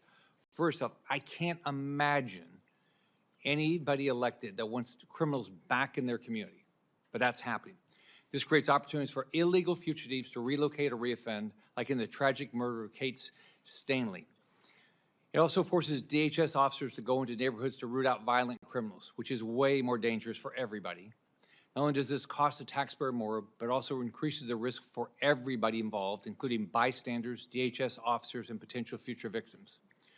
We're seeing this play out right now just a few miles away, where local officials in Fairfax, Virginia are refusing to turn over an illegal immigrant who was arrested for groping 12 underage students. And the local elected want to put that person back out in the community. That's not even here legally. Instead of turning him over to ICE, Fairfax County prosecutors are trying to get him released. This is just one example of how sanctuary city policies choose to put illegal aliens over American citizens. How do you plan to deal with sanctuary cities like Los Angeles and Chicago to remove criminal illegal aliens? Sir, it's been a difficult conversation that's been had with these sanctuary cities. As I said going on, we don't get to choose which laws we enforce. As elected officials, you shouldn't choose which laws you enforce. We're not asking them to go out there and enforce immigration. We're just saying, be good partners with us. If we've got to serve judicial warrants, let us go serve the judicial warrants. If you pull over somebody that's wanted, that's in the country illegally, and it's a municipality, we're saying just hold them. At least let us do a background check on them and see who they are. And working with the municipalities are going to be vitally important, but also you've got to take a look at if they're not willing to enforce federal law and work with us, then where's the taxpayer dollars going to? And ideally, I would like to go in there and talk to the mayors. I'd like to go in there and talk to the sheriffs, talk to the police chiefs. Say, what is your concerns? How can we get past this? Because the president has made it very clear he wants to protect the streets for every American. He wants to restore law and order to every city. I don't think that should be controversial. But some people have for political purposes, or maybe they didn't like the tactics. Either way, I find it really hard to believe that law enforcement in those communities don't want to do their job. So maybe we sit down and we just work it out. It's like I tell my wife all the time. Sometimes when she gets mad at me, and I'm right, she's wrong, by the way, but sometimes when she gets mad at me, I have to apologize because I simply say, that was a joke, by the way, for everybody that's married. But I have to apologize, and sometimes I tell her, I said, honey, it's a misunderstanding. We still love each other. We still want the best for our family. And these law enforcement, and I would even say these mayors, they still love their community. They still love their cities. They still love this country. So maybe it's a misunderstanding we can work by. And I'm going to start with that. That's what I'm going to start with. If we have to do something different, then we will, but that's where I'm going to start at. It's a misunderstanding, but we're going to force the nation laws and make sure we protect everybody in their city and hopefully work with them and never work against them. Senator Mullin, as Secretary of Homeland Security, do you have any ability to ban funding to sanctuary cities that ignore the federal laws meant to make citizens' lives safer, but then turn around and ask for federal money for added protection? Sir, That would be a last option, but at the end of the day, taxpayer dollars have to be used for the right purposes. And if people are refusing to enforce the nation's laws, then I think it's really hard to justify why we're sending them taxpayer dollars that are coming out of Oklahoma or coming out of Florida or coming out of Kansas or Arkansas when they're making that decision. But I will say that is not going to be my first or second or even third approach, but that would be my last resort. Congratulations on your nomination. Good luck. Thank you. Senator Fetterman. Thank you, Mr. Chairman. So, hello, Senator Mullin. Thank you for coming in today. So, Americans don't like chaos, you know. America definitely didn't like the kinds of chaos during the Biden administration at the border. You know, as a Democrat, I was alarmed that there were up to 300,000 encounters at our border once a month. And that puts that in perspective. That's the size of Pittsburgh showing up at our border. And that's not sustainable, and that's not manageable, and it's making it possible for us to assimilate. And now if you care about immigration, as I deeply do, you can't possibly provide the American dream for people when the size of Pittsburgh showing up at our border once a month. That need to be brought under control. And that happened. I signed up that as a Democrat. The second part is rounding up all of the criminals and deport them. You know, I can't imagine why we can't agree with that as well too. That's another thing that I signed up. One name that often doesn't come from my side is Laken Riley. I agree for Renee Good and I agree for Alex Petty, but I also deeply agree for Laken Riley and their family. And now all three were failures of our government there in that circumstances. And as I was proud to be the co-sponsor of the Laken Riley bill, because we have to address that. Two things must be true here. We need to have a secure border, and we have to round up and deport every single criminal in our nation. I can't imagine why that's critical or controversial for anybody, you know. So I'm trying to find a way forward. And now you and I have had conversations on this, and that's your commitment to focus on those things. I believe that's effective, accurate, correct? Yes, sir. Yeah. And now another thing. I know there's a lot of hard personal feelings here, and absolutely, it's terrible what's happened, and political violence. I mean, it's rampant. So now, but also, President O'Brien's here not for round two. He's here because he fully supports your correct. Yeah, round three. Okay. Yeah. So it's about letting it go and moving on. And I've done that too. When I was in the hospital and things were touch and go, you know, I know there were unkind things said about me, but I can just say that it's better to just let it all go and to find a way forward. That's the time that we're in right now in our country on that. Now, people might describe you in those kinds of moments, but I'm going to describe you. We got a chance to get to know better when we joined a Codel to Turks and Caicos, correct? Yes, sir. Yeah, and we did that because Americans were looking at over a decade in prison because they had a couple random bullets in their luggage. And those Americans ran the gamut of a black grandmother from Florida, I believe, and Pennsylvania, that live in Western Pennsylvania that I did, and I was able to welcome him at the airport when he returned there. So that was about a commitment to working together imagine just because a couple random bullets accidentally, they were looking at over a decade in prison. Now, we work together, and now not one single American really faced that kinds of thing. So that's about committed to working together. So now, and also as a Democrat, you know, that I made me the only Democrat that refused to shutting our DHS down. You know, some people might say that that doesn't mean I have any less commitment to reform ICE. That's just categorically not true. But it's a strange devotion. I don't understand why you would shut the entire agency down just because you want those kind of reforms on ICE that has absolutely no impact on ICE and doesn't force any of those things. I refuse to do that, and I refuse to punish those union members that are working. And now especially parts of that, it's true. It's like the cybersecurity agency is part of DHS? Yes, sir. Yeah, and that's currently on the shutdown. And now 2 of the top agents of cyber attacks come from Iran and China. They must be elated to know that that part is all shut down, because that's part of the shutdown that does not bring any reform to ICE. You know, that I want any less than other Democrats, you know, here. The difference is I refuse to punish and make our nation less secure part of that.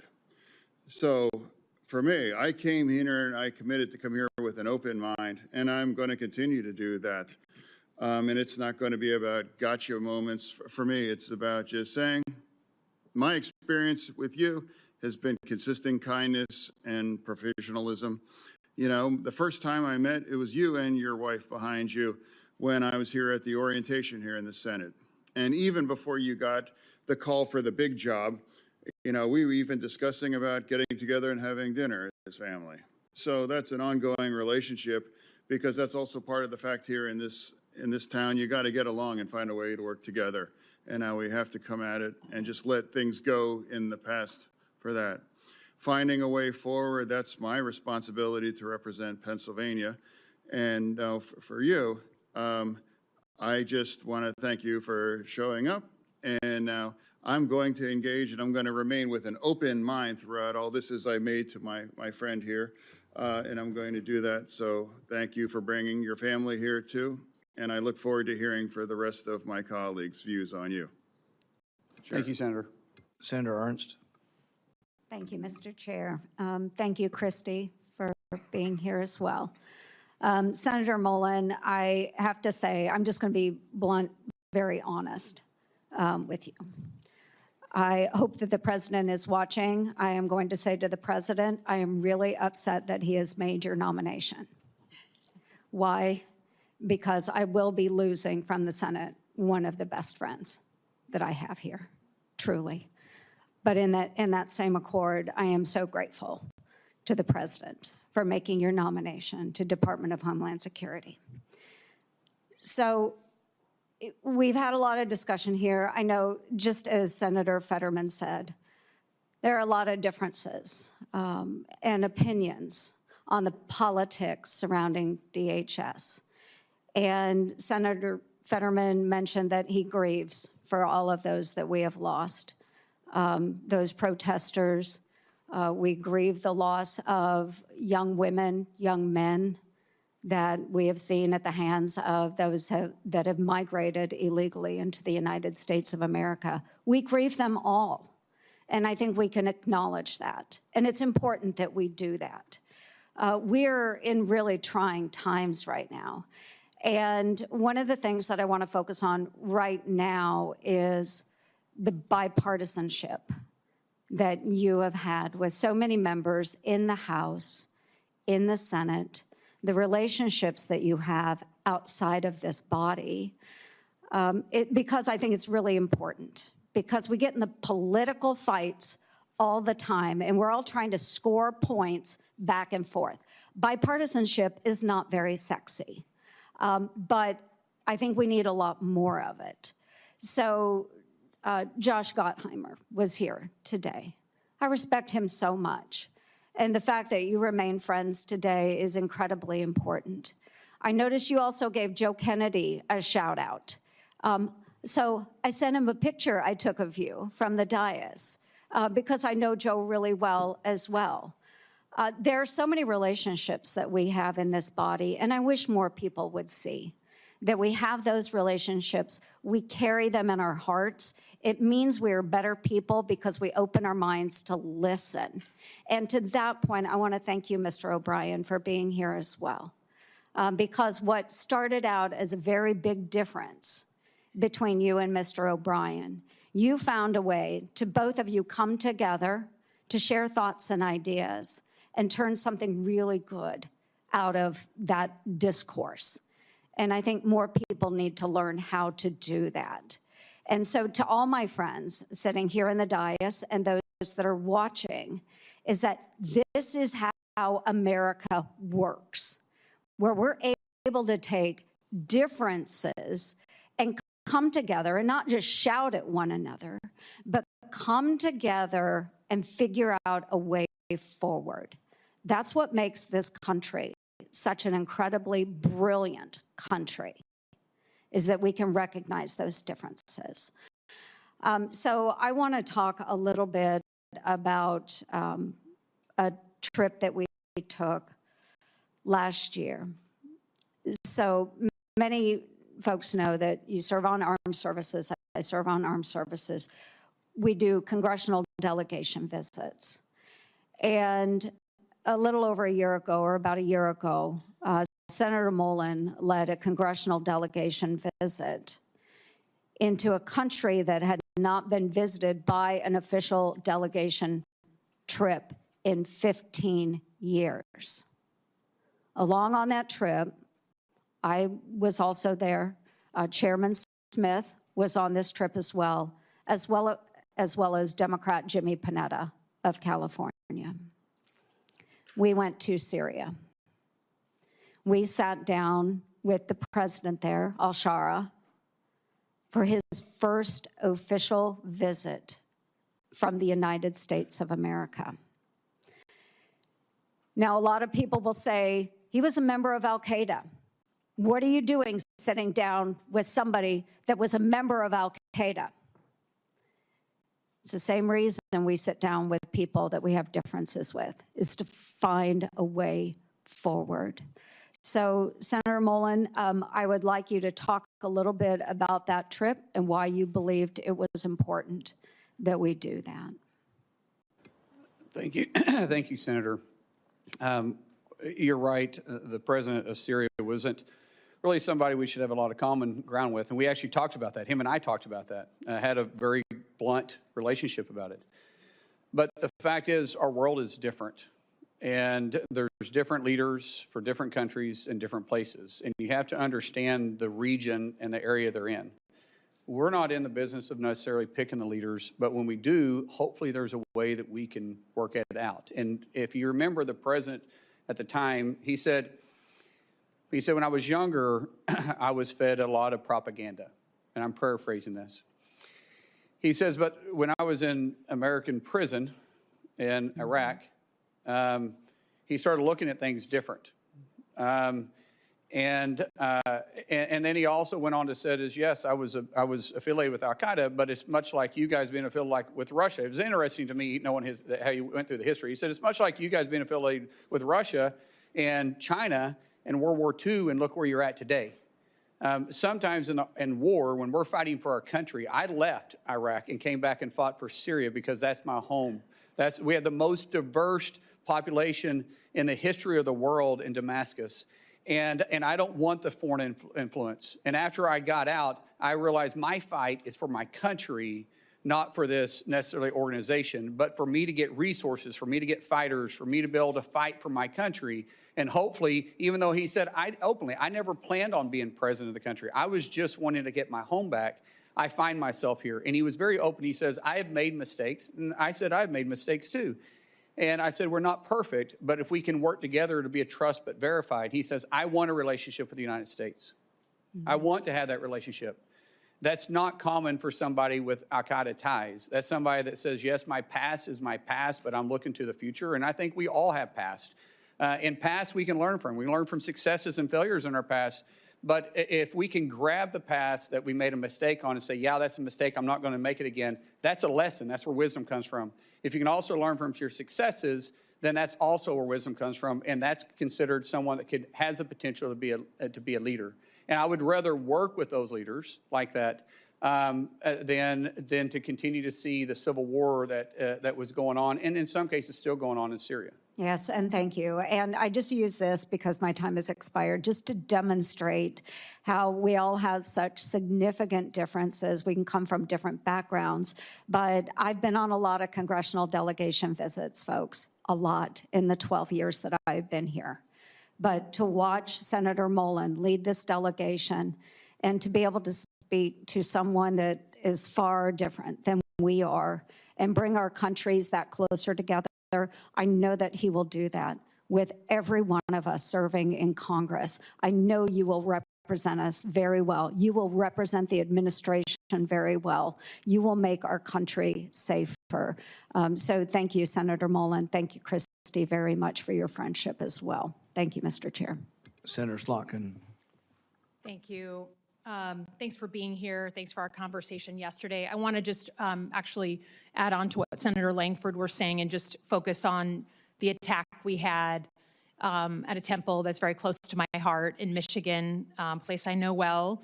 Last week, we had an anti-Semitic attack meant to terrorize not just that synagogue, but the entire Jewish community. And I think the light is really blinking red.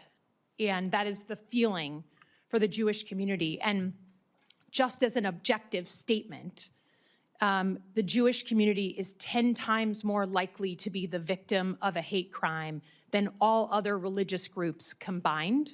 That's not a political statement. That's a factual statement from FBI data. We talked about the need to work together. The Jewish community is spending about $1 billion a year privately securing their own institutions. No religious group should have to spend that amount of money that could be going to lots of other things on their own security in the United States of America. So I would just ask your help in reforming the nonprofit security grant program so it's agile, so you don't have to win the grant and then still do 100 pieces of paper. Maybe even looking at a rapid reaction fund, but certainly asking for some sort of task force. You know, I'm thinking about the community in Australia that went to the Australian government, the Jewish community, and said, we're seeing just a real uptick in threats. We're terrified. And then we have Bondi Beach and a very horrible thing. So can we just agree in public, again, on a bipartisan basis, to sit together to reform this program and figure out how we manage to the threat? Because we're not hitting it right now. Senator, you have a wealth of knowledge from your service in the intel community, and you will know this issue probably better than me. And so I would welcome the opportunity to sit down and talk to you, figure out what we need to do. I know this is very personal to you, and that's great. We may have some differences on some political views, but this isn't one. You and I will be, laser focused and get this resolved if it's possible. But yes, I would absolutely welcome an opportunity to work with you on this. Great, I appreciate that. I think, in general, your position or your future position as Secretary of Homeland Security sits at the fulcrum of these big issues we're having as a country. Just big cultural issues. The use of law enforcement in our streets and where our rights begin and end, and then our elections, our democracy. And given the importance of that, I think it's important that we state really clearly where you are on those two issues. I think first and foremost on the use of ICE. My state voted for Donald Trump in 2024. A lot of people supported the president's immigration agenda, but then they watched with their own eyes, not filtered through a news source. They watched with their own eyes American citizens killed in their streets for protesting. They saw children caught in the crossfire and being tear gassed. They saw people randomly being pulled out of their cars and walking down the streets because they happened to look like they could be an immigrant and checked for their papers, which for many of us has a real history. They have seen people law enforcement go into people's homes without a judicial warrant. For a country that was invented because we were being oppressed by a foreign force that demanded entry into our homes. So you say you don't want ICE in the news. You say you want to rebuild trust. Your predecessor was fired because she couldn't manage that, and people had to go in and bring the temperature down. Can you, without other words, just state clearly what you'd be willing to do to fundamentally reform ICE and put into law to do so, since that trust is gone? Ma'am, as you know, I can't make the law. You guys make that for me. But you're going to be the secretary. Yes, I agree, but I can't make the law. I can work within the parameters. No, but tell us what you'd be willing to put into law. So right now, the law that I work into is your guys' decision. We'll work through that. But I do believe there is a better approach. And I think working with municipalities, I would love to see ICE become a transport more than the front line. If we can get back into just simply working with law enforcement, we're going to them and we're picking up these criminals from their jail. One, we're going to reimburse them for having the person there. And have partnership is vitally important. I don't think there needs to be a law to change that. I think I can work within what is there, but there's an approach that can happen, but we got to have partners. Yeah, I understand, but we're not going to agree to this here, but I would just say the ability, the trust is gone, and not just with Democrats.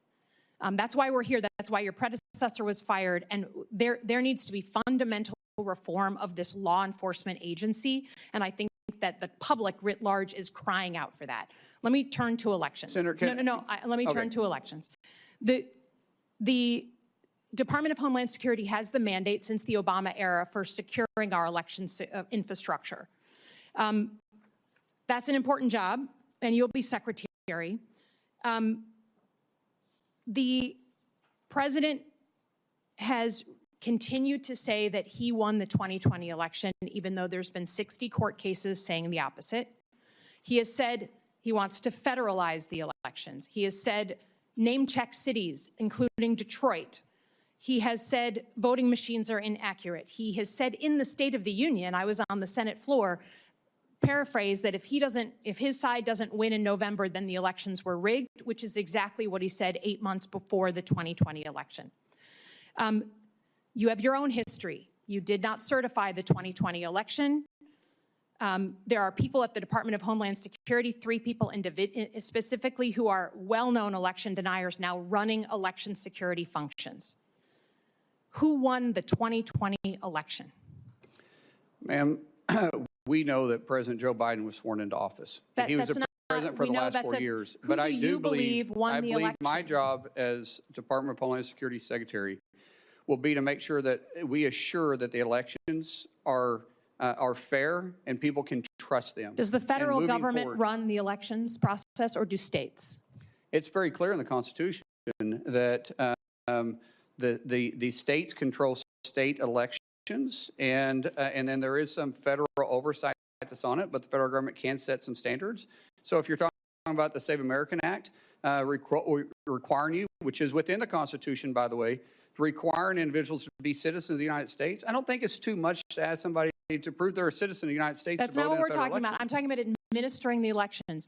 If you are Secretary of Homeland Security, do you feel you have the authority to put uniformed officers at polling locations in 2026? Ma'am, we said this in your office. The only reason why my officers would be there if there was a specific threat for them to be there, not for intimidation. And so I said even though we didn't need it during World War II, we didn't need it during Vietnam or the War on Terror, we never had to put uniformed military there. Now, you feel that there's going to be a reason that there's going to be an armed threat to the United States that you need to potentially be there? No, ma'am. I can't sit there and guarantee hypothetically what threat would be and not. I'm not putting military. That's not within my purview. Uniformed officers. But if there is a threat, a specific threat, say it's in a Jewish community, and there is a threat that's specific to that polling area, then we will work with local law enforcement. There'll be a reason for us to be there, and it'll be known why we're there. I think the reason you're here and not Kristi Noem is because Americans trust their local law enforcement now way more than they trust ICE.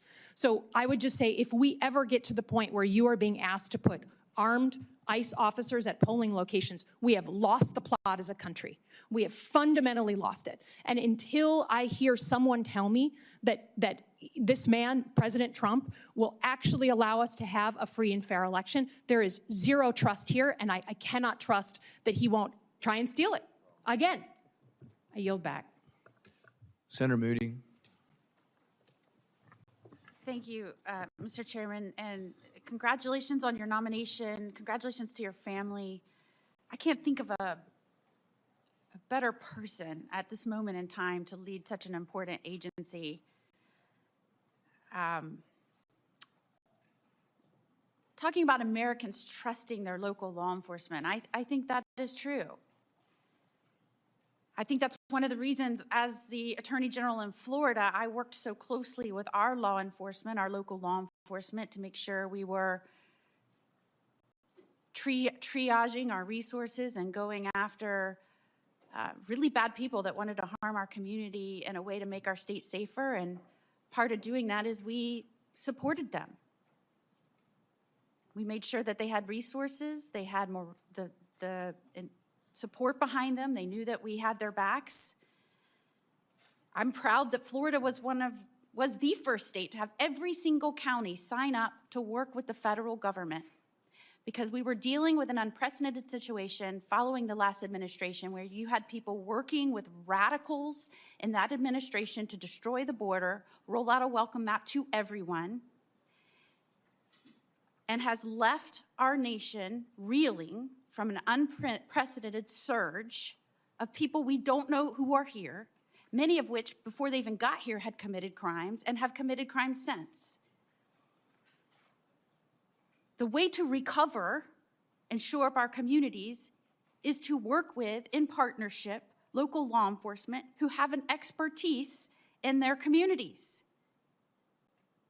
And it is disheartening to me, not just as a former Attorney General or as a former prosecutor, but as the wife of a law enforcement officer and someone that worked very closely with them, it wrecks me to hear them refer to law enforcement in general, especially some of the men and women that serve currently in the Department of Homeland Security, as breaking into people's homes and shooting Americans. And I think we can all acknowledge that we want law enforcement to meet professional standards, to act with the public safety in mind, to comply with the law. But we do not have to disparage an entire profession of men and women who put their lives on the line for you and for everyone in this room, and said that they were going to dedicate their professional careers to stand on that line and put their safety behind yours. When President Trump got in office, so many of these states on the Democratic side said, I will never work with that man to come in and correct and rid the communities of people that are going to do it harm. We won't. In Minnesota, the first thing they said, I will never help that person. I won't lift a finger, the Attorney General said. So in Florida, where you have 67 out of 67 counties signing up, tell me what I can do to help you. In Minnesota, they had like 7 of 87. Does that surprise anyone? No, because their state leader said, we will not help you. We will not go after the most dangerous in our communities. Have at it. See how it goes. We won't lift a finger. And when the administration says we are dealing with an unprecedented situation, 11 to 20 million people, that's never happened in the history of our country, how do we do this? We need to make sure we're focusing on triaging and getting people out that we know may do harm to our communities. They're like, what are you talking about? You can't have quotas. They won't talk about the quotas where they said we're put to Border Patrol, push more and more and more and more in. However you need to do it. Don't tell us how we can stop this influx or this surge. Tell us how we can push more in. They won't talk about that. And they want to tell you about focusing on children that are here, that are now here. Yes, you need to do that. As somebody that has pushed to protecting children and fought against trafficking with law enforcement's help, yes, you need to do that. But I loved how you said, let's talk about the tens of thousands of children that the federal government helped traffic under the Biden administration that we lost. And when they were made aware of it, they ignored it. You will now have to take over an agency that is charged with cleaning up a disaster, a danger. The Biden administration did that. I cannot think of a better person, someone who acts passionately and fiercely fights for the people he loves, and someone who loves this country and thinks of other people before himself. I am telling you, in Congress, there are all kinds of personality types. But this man came up to me time and time again as the newest United States Senator and said, what can I do to help you? How can we make this place work? How can we get this done? And I look over the course of your life, you left school when your father got sick to go help your family business. That's the kind of person you are. The kind of person that stands up for every person in this office. That's the kind of person, passionate, fierce, a fighter, loyal. That's who I want now protecting this country at the head of the Department of Homeland Security. You said in your testimony, I'll fight for your family just as I fight for mine.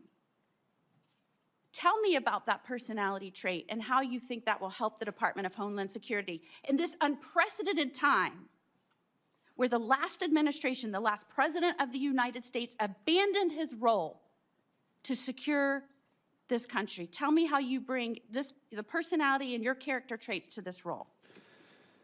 It's the way I was raised. It's the way my dad raised us, the way my mom raised us, the way they were raised.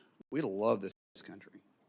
I mean, think about it. I'm getting to live the American dream. You're telling me a kid from Westville, Oklahoma with a speech impediment would ever be able to be here? That only happens in America. Only in America. And we all probably have the same type of dreams because none of us have royal blood. Maybe some of your parents might have served in public office or not. Mine most certainly did not. And the fact that I'm here, my goodness, that's why people want to come to our country, because they want the American dream. And I want everybody to have the same opportunity that I have, but we have to secure the homeland. We have to make sure that they feel safe stepping out and being in the public eye. We got to make sure that people can have a peace of mind and trust our government. And right now there's a mistrust in our government. I think we have an opportunity to maybe work on that. I meant it when I say that I hope in 6 months we're not. I can't guarantee it because the news choose what they're going to run, but I hope that I'm not on the news every 6 months or 6 months from now every day. I hope DHS is just able to be laser focused on doing their job and it isn't controversial about taking care of the homeland. I hope people have confidence in our agency again. And I'm going to work every day to restore that. And you'll bring that same passion and zeal and protective instinct to protect every family and every community, working with local law enforcement because they know how to approach in a safe manner their communities. Nobody will take care of their backyard better than the individual. Senator Gallego. Thank you, Chairman. Hello, neighbor. How you doing? Easy day. Hey, brother. Good to see you. So, some very specific questions. What is the primary mission of Homeland Security investigations? From the IG or from us? I'm sorry, from Homeland Security Department. There's HSI is within Homeland Right. Security. What is their primary mission? Well, it's not a trick question either. No, I understand that. And every agency, sir, we have specific missions that we are targeted to look at our aspect of protecting the homeland. And different directions have different paths. And in different agencies, region-wide, there are 22 of them there. We all need to be in the same boat, row in the same direction, working for one common goal. And as I said, that's protect the homeland, bring peace of mind, and secure the confidence of the American people. Okay, so HSI, and being from Arizona, we're very familiar with CBP, ICE, and HSI.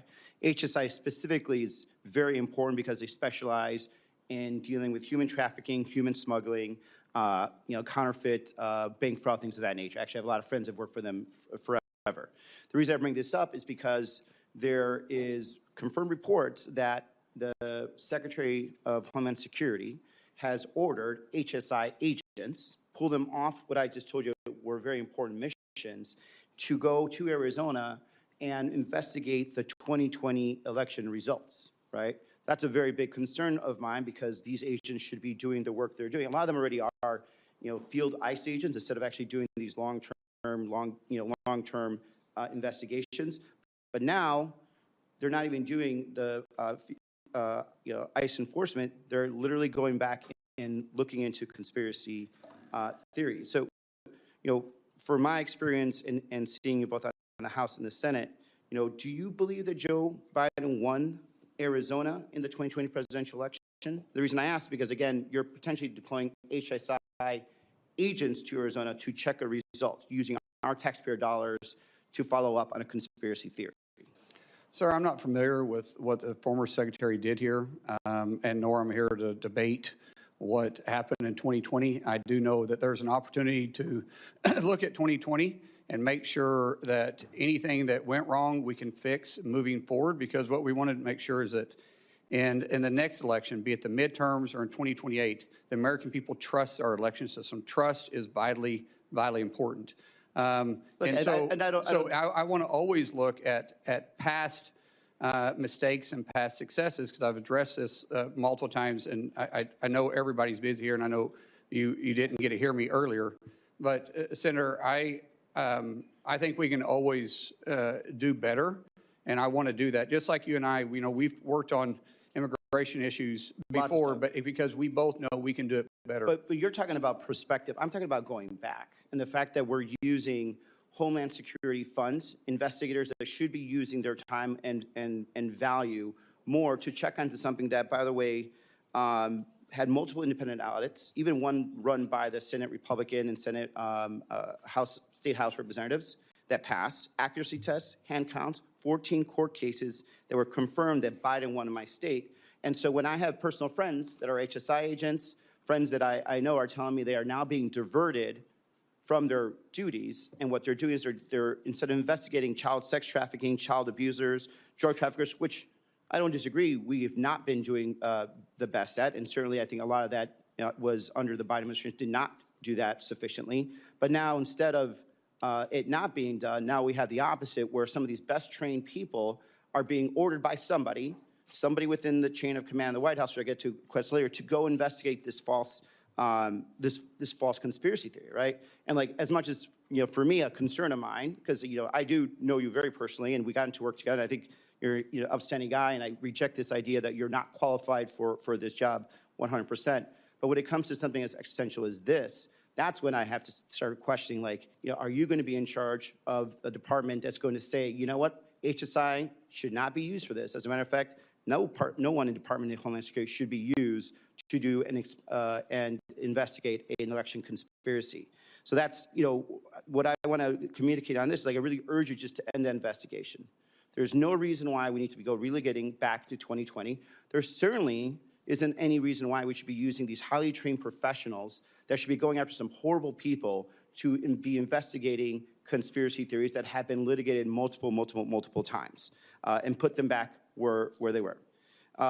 Moving on from there, my other concern is something that I saw, with the previous secretary, and something that I've seen in myself in my time in the Marines, is that a chain of command is very important. I don't believe there was a real chain of command that was in the Secretary of Homeland Security. And when I say that, it's because I think Stephen Miller was the person that was actually calling the shots there, and you could see the results of what occurred. You had men and women in ICE and CBP that felt that they were unaccountable, talking to actual ICE and CBP agents from Arizona that got deployed to Minnesota. They don't know who really was in their chain of command. They didn't have operational orders. A lot of them did not understand, how to actually engage with the public at all. And when there was a point of who is responsible for making decisions, they could not figure out if it was Miller or if it was Secretary Noem and her deputies. They couldn't figure out if there were quotas versus there are quotas. Now we know that there are quotas. This is the problem. Is like, I want to make sure that if you're there, you're in charge and not Stephen Miller. Sir, the President has nominated me to be Secretary of Homeland, and I'll take full responsibility for that. Chain of command is important. I believe in empowering people to make decisions, but I will still be talking to the President on a regular basis and any policy that that is within my realm of authority that you guys give us. If the president wants us to look at it, we'll look at it because I serve at his discretion. Yeah. One thing I don't know if it's been mentioned here, you would be what the only second Native American in the history of the country to be a cabinet member, which I appreciate. And you know that I also do a lot of work with our Native American communities, the 22 federally recognized tribes in Arizona. And the one concern I also have is that when it comes to building some of these installations on the border, there has been very, very little to no tribal consultation, especially with some of our border tribes, the Totowa O'odham Nation, where we are building walls in areas that doesn't have much like you ESL. So I have problems with English once in a while too. There's a border wall that is going through tribal land that is in very sacred land that is not crossed and used significantly by human smugglers. You know, it's important that DHS actually speak to these communities. They actually have programs that they do where they actually are working with DHS and local law enforcement to stop illegal smuggling, called Shadow Wolf program that DHS supports. But this last administration in DHS did not talk to them whatsoever. Did not talk about, you know, did not even give the vague idea of tribal consultation, and now they're just building into some areas that has, you know, unfortunately some burials of some of their the people from their tribe. And so I think it's important that we reestablish tribal sovereignty, and I hope because of your background you'll understand and appreciate that. I respect tribal sovereignty, and there's a lot of technology. Now, we do have a job to secure the border, but we will work with tribal nations because there's other ways to have a physical barrier where you can have technology there too. And I don't think anybody would complain about that, but yes, you know my background. We have worked on tribal issues a lot, and I appreciate your passion. And I have a lot of good friends in Arizona with tribes that have that we've been on have good relationships with. And these tribal nations would absolutely work with you as long as they felt that there was the respect and also respect for the land, because we have a history of that. And Mr. Chairman, I'm up. I can. We're going to come back around if you have a question. Senator Hawley. Thank you, Mr. Chairman. Senator Mullin, welcome to the committee. I see you have some supporters with you today. Chairman Smith, good to see you.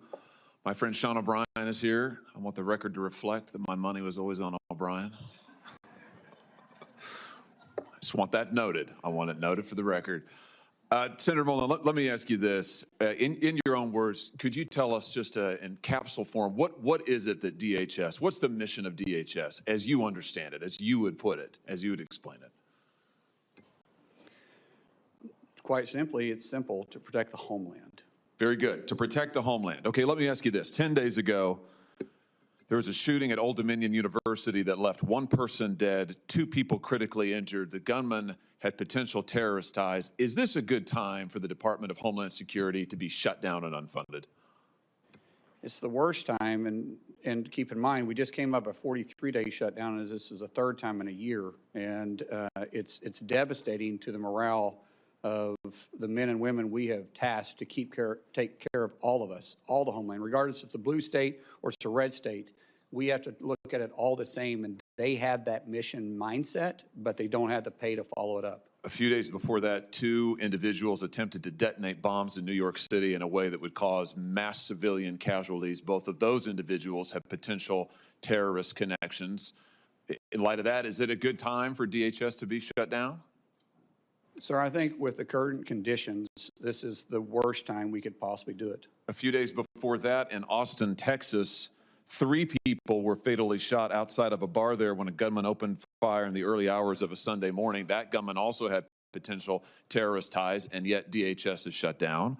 Just a week ago, a gunman loaded his truck with incendiary devices and rammed it into the Temple Israel Synagogue outside Detroit, Michigan. As I'm sure you know, 40 law enforcement officers, 40, had to get emergency medical attention. It's a miracle. By the grace of God, nobody was killed except for the gunman. But 40 individuals had to get medical attention, and yet DHS is still shut down. Let me just ask you this.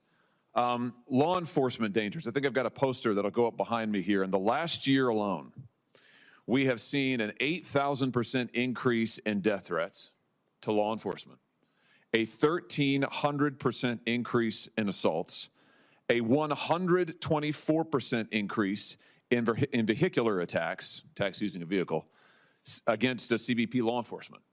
Now, in light of this, is it a good time for DHS to be shut down? Sir, it's a horrible time. Let's talk about children. Let's talk about the dangers to children. The National Center for Missing and Exploited Children estimates that there are 20.5 million reports of suspected online and child exploitation. That includes almost 20 million reports of child pornography, 546,300 reports of online enticement of children for sexual acts, and 27,000 reports of child sex trafficking. Is it a good time for DHS to be shut down? No, sir. Let me ask you if you've seen this poster that I'm about to put behind me. Have you ever seen this before, Senator? I don't believe so. There's no reason you should have. I was introduced to this material by Tim Tebow, the Heisman Trophy winner, who now spends a lot of his time trying to help work with child victims of sex abuse. This poster reflects every individual IP address in the United States in about a 1-month period that was sharing, distributing, posting, or trading child sex abuse material or child pornography of some form. You want to guess how many points there are on that map? It makes me sick. I have no idea. 338,000. That's just a 1-month period. Now, can you see any blue dots on that map, Senator Mullin? Yes, sir. Yeah, there's very, you got better eyes than I do. I mean, there's like very few of them. I'd be surprised if anybody in the audience could see them. The blue dots are the number of investigations that are open. Look at the red dots, 338,000. Look at the blue dots, you can hardly see them. Why would that be? Because in the best of times, the Department of Homeland Security has only 10 HSI agents who are fully dedicated to doing this. It's all Congress has given you, 10. Right now, none of those are funded. Is this a good time for the Department of Homeland Security to be shut down? I think any parent can look at that and it makes you sick, especially with teenage daughters like myself. That's scary. We have to focus on this. It's very scary. That's exactly right. I'm glad to hear you say that. The Biden administration and your predecessor in this role, Alejandro Mayorkas, lost track of 450,000 children who were trafficked across our border over a 4-year period. 450,000 children. It's the biggest child trafficking ring that was set up under the last administration in the history of this country.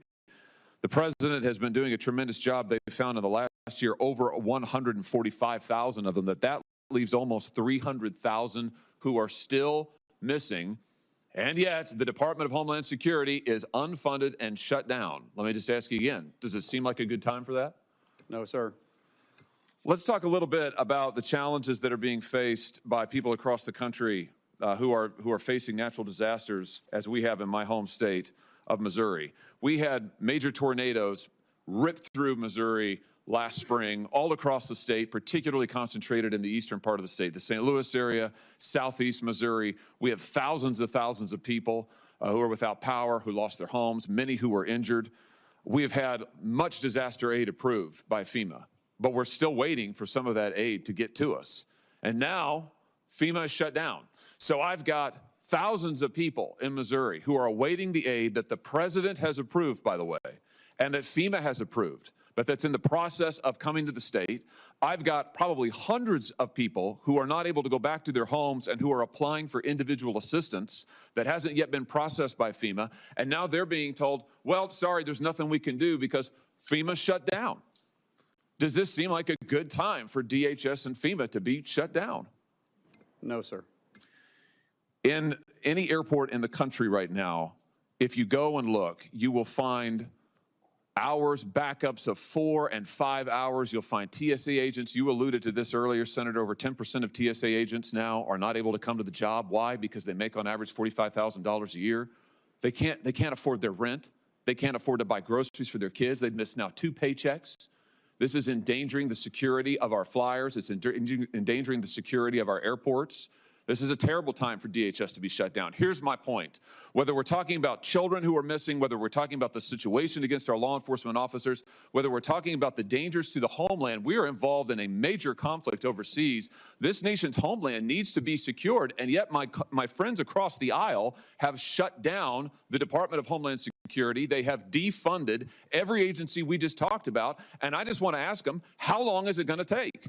How long are these children going to have to wait in exploitation? How many more are going to have to go missing? How many TSA agents are going to be able to afford to put food on the table for their children? How long are the people of St. Louis and Southeast Missouri going to have to wait to get back into their homes before we can finally have a vote to reopen the Department of Homeland Security? It is long past time. I welcome your nomination. You're going to be a terrific leader of Homeland Security. I can't wait to see you there. But it's time for this Congress to do its job and fund DHS and protect the homeland of the United States of America. Thank you, Mr. Chairman. All right, thanks, everybody. We are going to do another round of questions. I want to let anybody ask a question that wants to ask a question, but I really don't want to give everybody 7 more minutes. I want to kind of keep it to pressing questions. We'll start on the Republican side. Does somebody have a pressing question they didn't get to ask or would like to ask? I'll yield back. Anybody else? Senator Ernst. Yes, thank you. Again, Senator Mullin, I truly appreciate you being here. And I do want to ask some questions. I do want to follow up. So many people have pointed out the various departments that exist and are not being funded under DHS. So we have a really, really significant anniversary coming up this year. So most people will think it's our nation's 250th. Which is extraordinary. But the other significant anniversary that has impacted so many of us, especially those of us that have served in uniform, significant anniversary, the 25th year of September 11th, 2001. So right now, we are currently in our 32nd day of the Department of Homeland Security being shut down. We have men and women serving in TSA, in FEMA, in the Coast Guard, Secret Service, in the Cybersecurity and Infrastructure Security Agency, all of them under DHS, not being funded.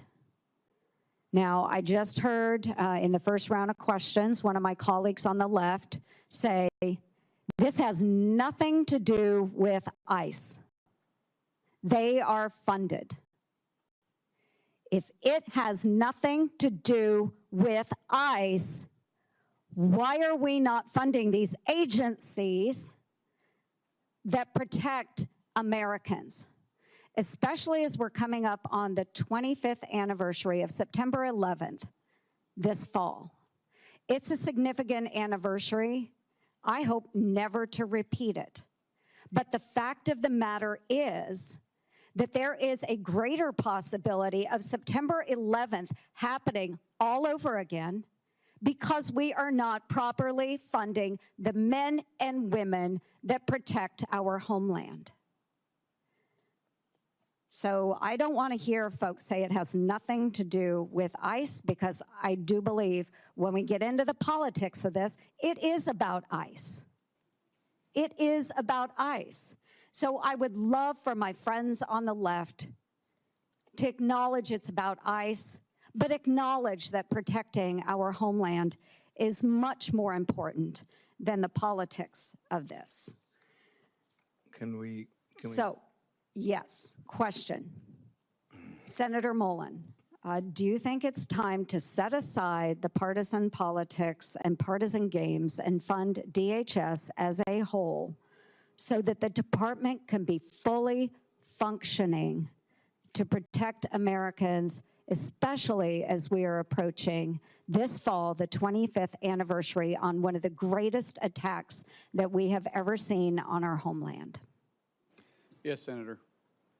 I look at this as a political theater that we're playing games with, and we're risking people's lives, and we're disturbing people's lives. As I stated earlier, we have 260, 280,000 employees in DHS that's still on the job, still working, still keeping us safe without pay.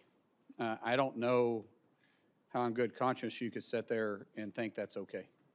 It is not okay, and I look forward to your leadership at Department of Homeland Security. Thank you, Senator Mullin. I yield back. Senator Peters. Yeah, I have a couple of questions for Yes, sir. you, Senator Mullin. But before that, I just want to clarify what we're hearing about funding for Homeland Security.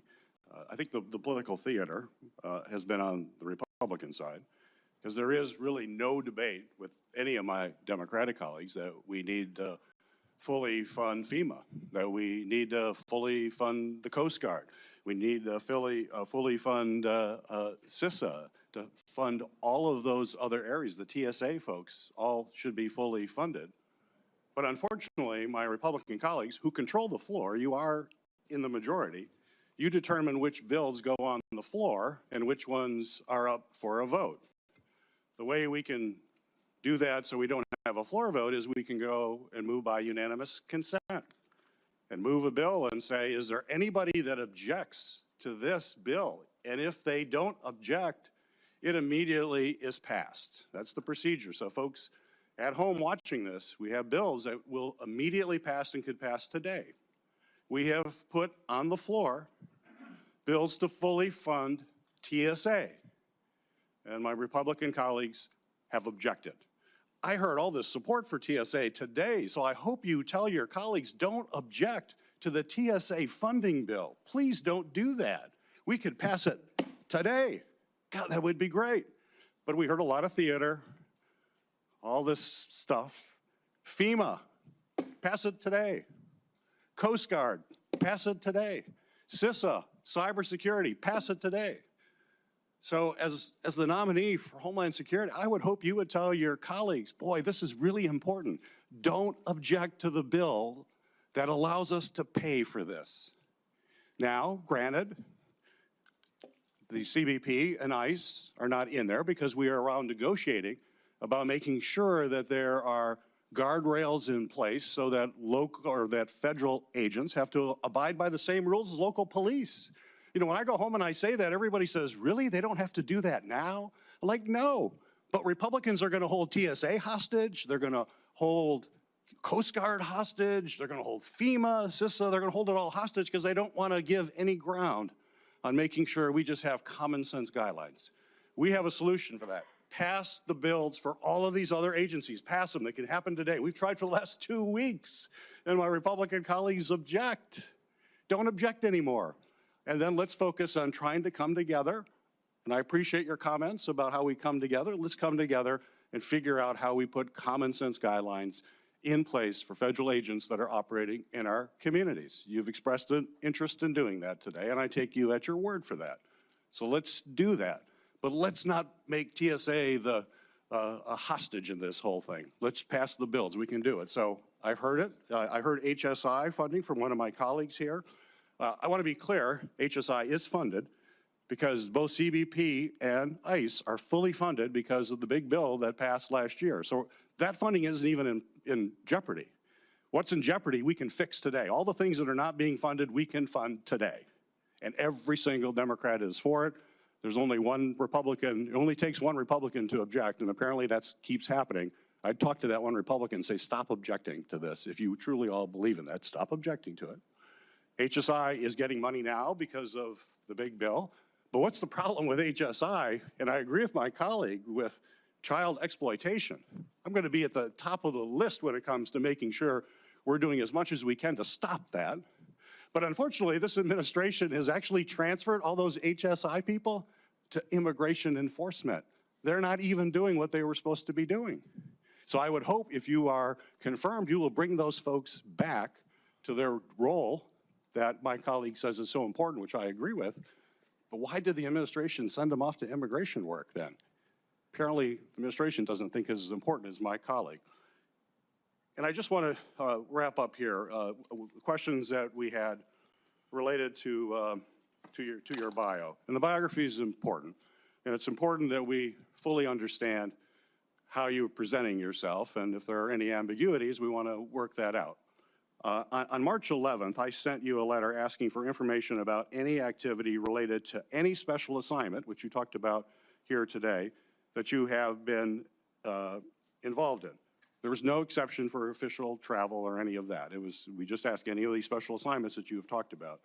You responded to the committee in that letter by saying my voluntary work included special assignments outside of DOD, was that I offered support and mentorship from a Christian perspective to both Afghans that supported our efforts and other personnel that served in war zones. You stated your special assignments occurred intermittently between 2006 and 11. My letter did not exclude official travel, and it also gave you explicit instructions in that letter for providing classified information, how we could do that, and do it in a way that protects that classified information. You didn't provide any of that. And today is the first time that I'm hearing about your classified activities from 2015 to 16.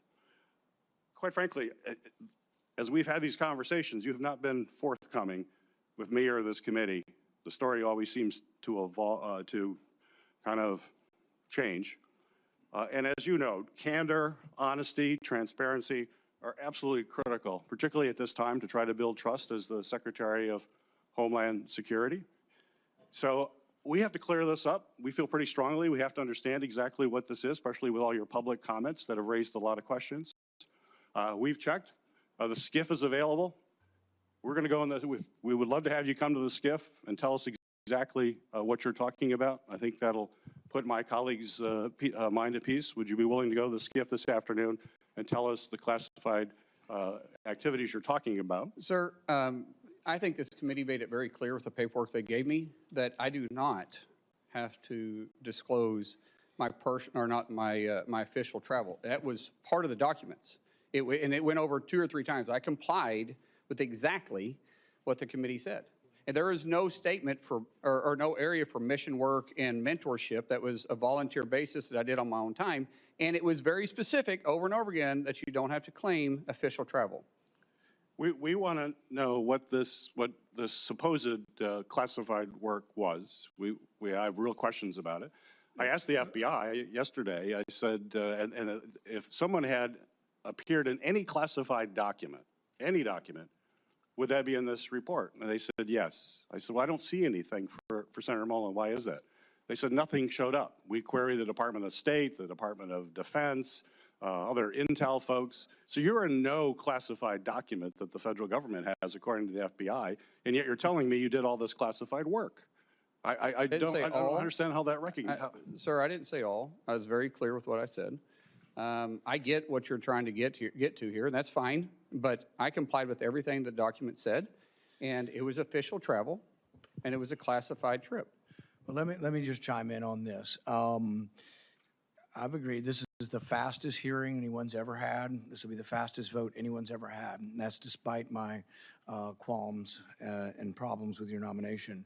And I'm willing to do that, but when the FBI came to my office, I asked them if you had done any kind of work for the CIA, the DOD, or any other. I haven't. Let me finish. Any of these kind of agencies or any kind of classified work, and they said the way it works is you would have a separate folder if you'd been involved in classified missions somewhere, and we would get to see the folder, and then we wouldn't talk about it.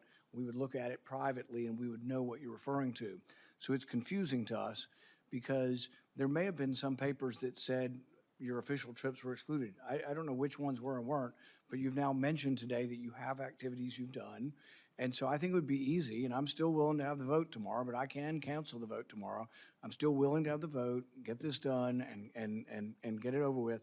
But I think that just to make clear, and it doesn't sound like it's a secret you're too concerned about divulging, if you would spend an hour and go to the SCIF or 30 minutes and just tell both the ranking member and the other, and it would be private and it won't be revealed, I think it would get this over with and we wouldn't have a complaint about going ahead with the vote tomorrow. I have no issue with that if you guys get cleared on it, because way my understanding was there was only 4 people right in it, and it was a special program inside the House. Just like I wasn't on Intel at the time, I'm not saying I was, But I have no issue with that at all. I would welcome it being brought up. It's very unique, and it was That fun. would be on you. We're not going to try to figure out who the 4 people are and whether we can have approval to it. And I don't but if you're doing something choose- that important, really it probably ought to be revealed and discussed in a Sir, classified manner. Senator, or Chairman, it's not on me I don't have the authority to do that. This is why I said I was very clear, sorry, that I never talked specific dates or locations on this. And so I have zero issue with talking about it. But Do it this afternoon. I don't have clearance to talk about this afternoon. I don't. It's So not this me is to release. This is a to release it. legislative program. This is a program that Congress assigned you to? Yes, this was within my official duties. Who assigned it to you? Sir, that's not for me to talk to you about on this. I'm sorry. This isn't a classified setting. I'm sorry. I'm not trying to be ugly. You know how classified situations work in classified information. Which agency classified it? It wasn't an agency. It was done here, well, in the House on the time. The House classified it. I'm assuming. I wasn't on Intel. We're just not really aware of how the House classifies things. I have no idea. I know every time we spoke about this, we had to go to the SCIF and visit about it. But I mean, I know there was a paper that I had to sign before it even started, and I may be wrong. There may be more than 4, but I know it was only me and 3 other people that ever discussed so it. secret that we can't know about it. I would think that there'd be some paperwork in the SCIF that they should show us saying this is so top secret and this was made classified. I have no problem. You're welcome to go to the House. This started in 2015. It ended in little late in 2016. I have nothing to hide on this. This is too easy. I would really enjoy sitting there and have a conversation with you because I don't want you to have question my character on this. So that's very simple for me, but I can't make that authorization. You guys know that. Well, it's a little difficult for us to go ask about a program that has no name, and we have nobody that we know to talk to about it. So I don't know how we would begin doing this without your cooperation.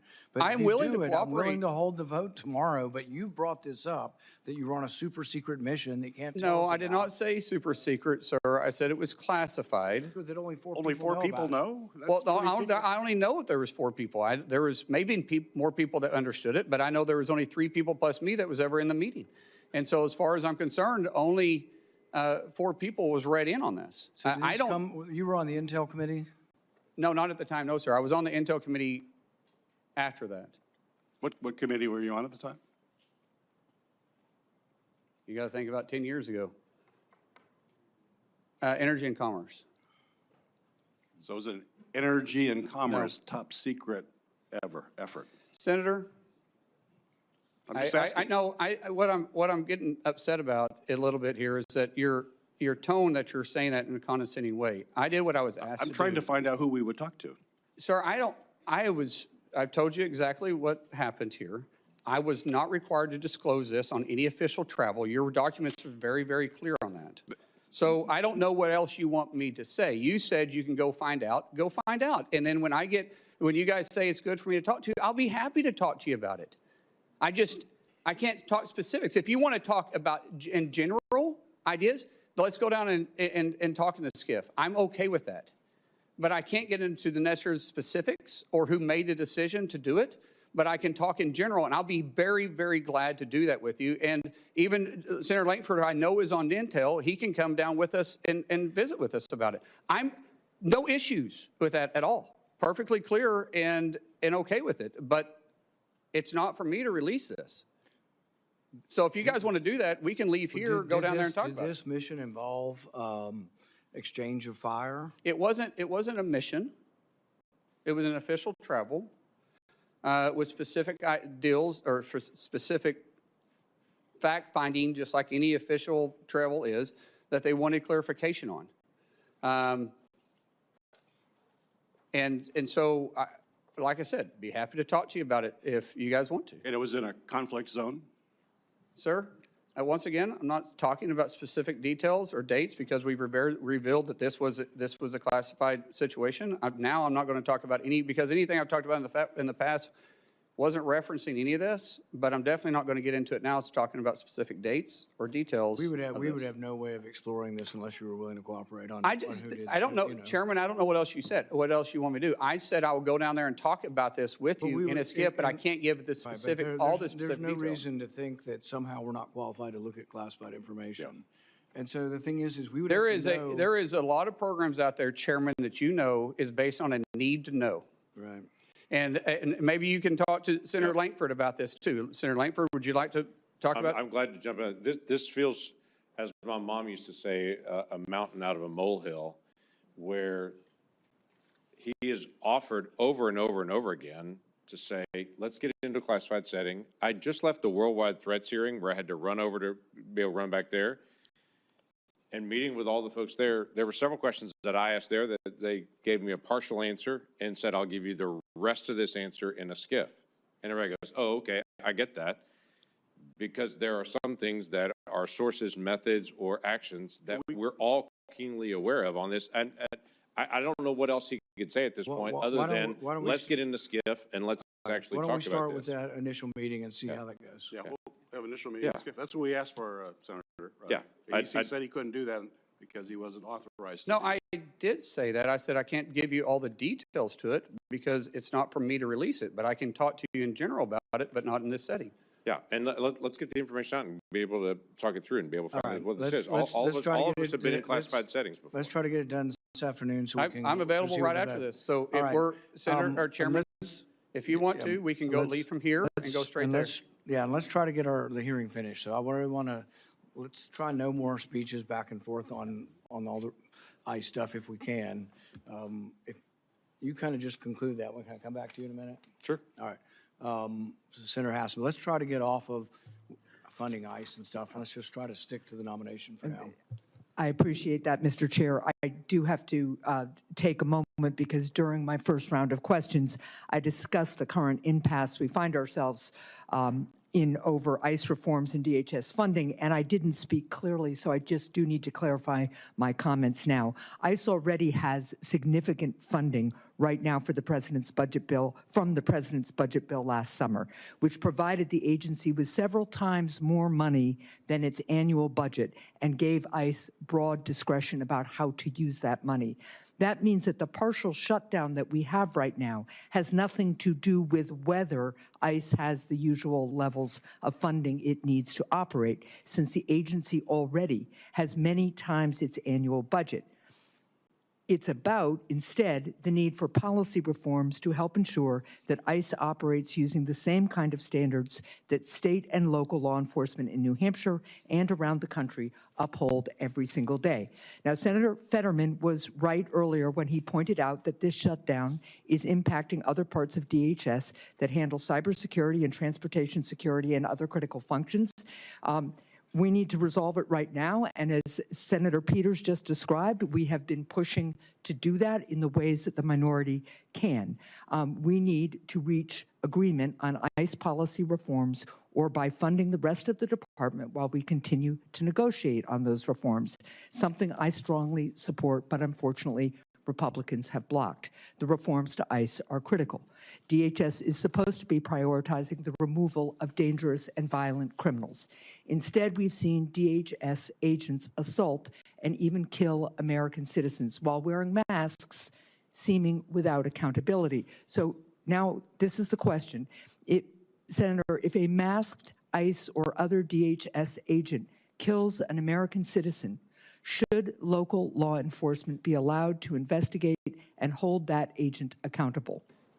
Unfortunately, local law enforcement isn't supposed to be investigating federal. That's what DOJ and FBI is for. Now, we will communicate with local law enforcement, but that's not their job. FBI, it's just same thing if in most municipalities, if there's a fatality shooting, there's another agency that oversees them. And in this case, it'd be the FBI who is set up inside the DOJ to investigate those.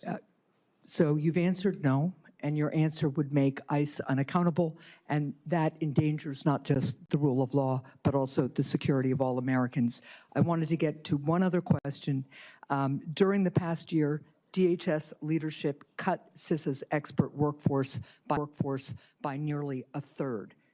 Meanwhile, adversaries and criminal syndicates are accelerating their cyber attacks against the United States. How do you plan to restore DHS's cybersecurity force and better secure our critical infrastructure from cyber attacks? Man, we've got to recruit the right people, but the best and brightest individuals in those areas. I know the University of Tulsa has a great program, but recruiting individuals that want to be there, that want to deliver the mission is vitally important, and so we will work to make sure that happens. So you agree we need to add people back into CISA and pursue this critical function, and they need to be nonpartisan experts with experience and commitment to the safety and security of our country, wherever that leads them. No one in the Homeland should be looking at this from a bipartisan perspective. Now, if you want me to talk about staffing numbers, I don't know what the mission requires, but we'll be staffed adequately if we can find the right people to staff and to make sure that we're mission capable.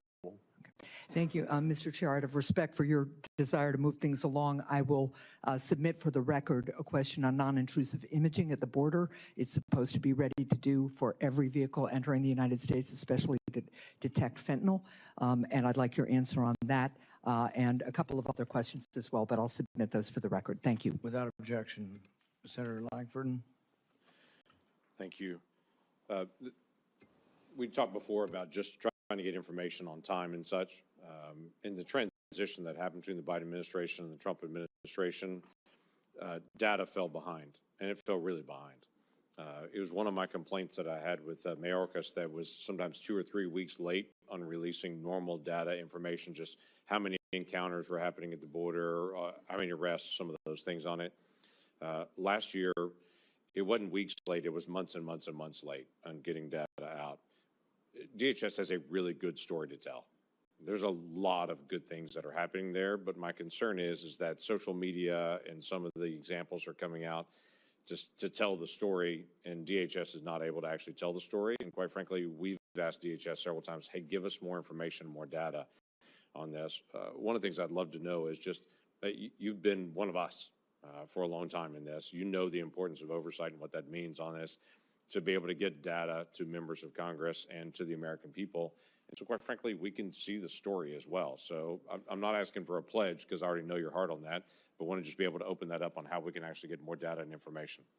Our Ledge Affairs Department, I'm going to stand up and make sure that we're communicating and getting the information you need. It's not going to be fixed overnight, but it does frustrate me as a former member of the House and definitely a current member in the Senate that when we make a request, it's not seen. Now, there is a difference between making actual requests because you're wanting to get to a solution versus harassment. Badgering people. Yes, there is a tremendous amount that happens. Both sides play the games, and I'm just not going to play that game. I'll work with any senator, I'll work with any committee to make sure that we are getting the information you need to do your job. But just for harassment purposes, please, I ask you, if you want me to do my job and do it right and be transparent with you, don't play games with me either, because, and if you have real concerns, like I said, everybody on this committee, and really for our colleagues for that matter, have my personal cell phone. That number, I have no intentions of changing it unless somebody leaks it. Yeah, hopefully that wouldn't occur on it. One other quick question on this. Ali Mayorkas, when he sat at that desk before, he and I had a lot of conversations about what they called, was labeled the special interest aliens. These are folks that come from known areas of terrorism, but we didn't have any information on them specifically, and so the Biden administration just let them in. They may say, well, we know somebody in your family as acts of terrorism, but it's not you, so they just labeled them special interest aliens and released them into the country. That we know of about 70,000 of those individuals. The Trump administration in the last year and a couple of months has picked up 50,000 of those. That's part of this enforcement that's out there to be able to identify folks that I've been ringing the bell on over and over and over again, saying, why are we letting people in that we literally say, yeah, they could be a terrorist, they could not be a terrorist, we don't know. Somebody in their family is, but we don't know them if they are on it. So they were just released into the country on that and given that label. In fact, I was told, we'll keep watching them, but when I went to the FBI and asked them directly, they were like, there's no way we can track 70,000 people. So there's been a lot of good work to be able to try to identify where those people went, who they're associating with here in the United States on it, and then removing them from the United States. There's still about 20,000 left. Love to be able to get your promise to say we're not going to quit. We're going to continue to be able to find folks that were just allowed to come in the country that may be a terrorist and may not be a terrorist. We don't know, but to be able to go identify those folks and make sure that American people are protected. Absolutely. Yeah, thank you. We're almost done. We have two people left who haven't responded this round. We've had a lot of debate over ICE funding. I hope we can ask just some specific questions to the nominee. I can't control what you ask, but that's my hope. Senator Blumenthal. Thanks, Mr. Chairman. Senator Mullin, just months before the war with Iran began, the Trump administration negotiated a back-channel agreement, a deal with the Islamic Republic to deport Iranian nationals, including asylum seekers, dissidents. There have been public reports about it. CNN on January 26, 2026. New York Times reported it in a couple of articles in September and December, that flights in around that time deported tens of those kinds of Iranian nationals back to Iran as part of this secret agreement.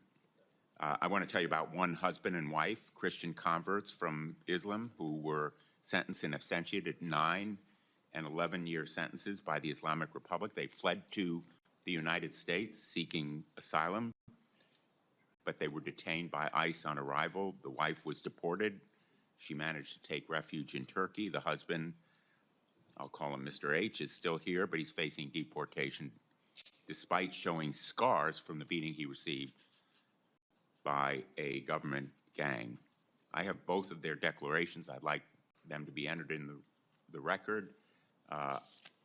There are Iranian-American organizations like the Iranian-American Legal Defense Fund that have further information. I have no doubt that you share my outrage about the treatment of this couple and other Iranian nationals who were deported, possibly to torture and death in Iran. Will you agree with me and commit that we should stop deporting such people? Ma'am, sir, I don't know the specifics behind this. I think before I can talk about in hypotheticals, I would need to know what the reasons behind it, but I don't want to deport anybody that's here illegally, or here legally, I mean. And most definitely not individuals that have done everything possible to be a contributor to society. But in these specific cases, I don't know. I'm not familiar with them. I don't know if there's something else in the background that would cause the administration Well, I'm to do talking it. in general about tens of people, as many as 55 on one flight, 15 or so on another, not just this couple. But in principle, we should not be sending Iranian dissidents and asylum seekers back to Iran. Wouldn't you agree? Sir, we do know that our enemies want to infiltrate us and use our rules and our generosity against us. And so I don't know the specifics of these. I don't know their background. I don't know what the reasons was, but I will be happy to look into it. Let me ask you about another topic. I'm glad that you've committed that there will not be the kind of review that Secretary Noem imposed on contracts above a certain amount uniformly by your office. But I'd like your commitment that you will help us investigate another abuse of authority. Corey Lewandowski apparently was in charge of approving all contracts. One of them was a $220 million contract that was related directly to Kristi Noem's being fired. They bypassed procurement rules to award that contract to a shell company that was created days before to benefit a Republican consulting firm with close ties to Secretary Noem and Mr. Lewandowski. Will you commit to cooperating with our investigation, the Permanent Subcommittee on Investigation, making documents and personnel available to congressional and other investigations into those contracts awarded by Secretary Noem and Mr. Lewandowski? Senator, I've heard these same reports. I know the IG, Joseph, I don't know him personally. That's why I say Joseph. Some people call him Joe. Is open investigations. We will cooperate with him. And provide all the documents and records that are Yeah, necessary I'll leave for this that to the committee to Inspector do General. its work. That's what I'm asking. I'll do everything that's required of me by law, but the IG will be doing the investigation, and we'll let the IG, decide what documents he's going to share, and maybe you can bring that up with him. Well, in fact, Secretary Noem obstructed the investigations underway by the IG. In fact, in at least 10 investigations, they were the subject of a letter from the IG. Are you committing to immediately begin restoring the department's working relationship with the IG? If confirmed, absolutely. I will do everything required of me by law and the policies that you guys give me. There won't be any gray area with me. We want to have a good relationship with the IG. He's got a job to do, and every other agency that's underneath DHS and has you'll a job to do. cooperate with the committee in providing those. Sir, I've everything that is required of me to report, and anything that you want the IG to do, that's between you and the IG. Senator Mullins, I don't think I need to tell you that the American people have been appalled and angered by what they've seen in the excessive use of force. We've had hearings before the Permanent Subcommittee on Investigation that have shown Aliyah Rahman, a woman suffering from traumatic brain injury, yanked from her car in Minneapolis, dragged by her arms, leading both of her shoulders to be torn. Javier Ramirez, a father of 4 from California, detained for 4 days and refused medical treatment for his diabetes. We documented these abuses in a report that we issued and in hearings that we conducted. One of them was Marimar Martinez, who was on her way to donate clothing at a local church when she came across agents in an unmarked car. Agents sideswiped her car. 3 masked agents in camouflage stormed out, and one of them pulled out his gun and fired at her moving vehicle, hitting her 5 times. And the agent then bragged about it. He bragged about it in a text. He said, I have an MOF, I won't detail it. I fired 5 rounds and she had 7 holes. Put that in your book, boys. Shouldn't we be disgusted by an agent that fires at a U.S. citizen, no criminal record? She was charged. Senator Blumenthal. The charges were dismissed.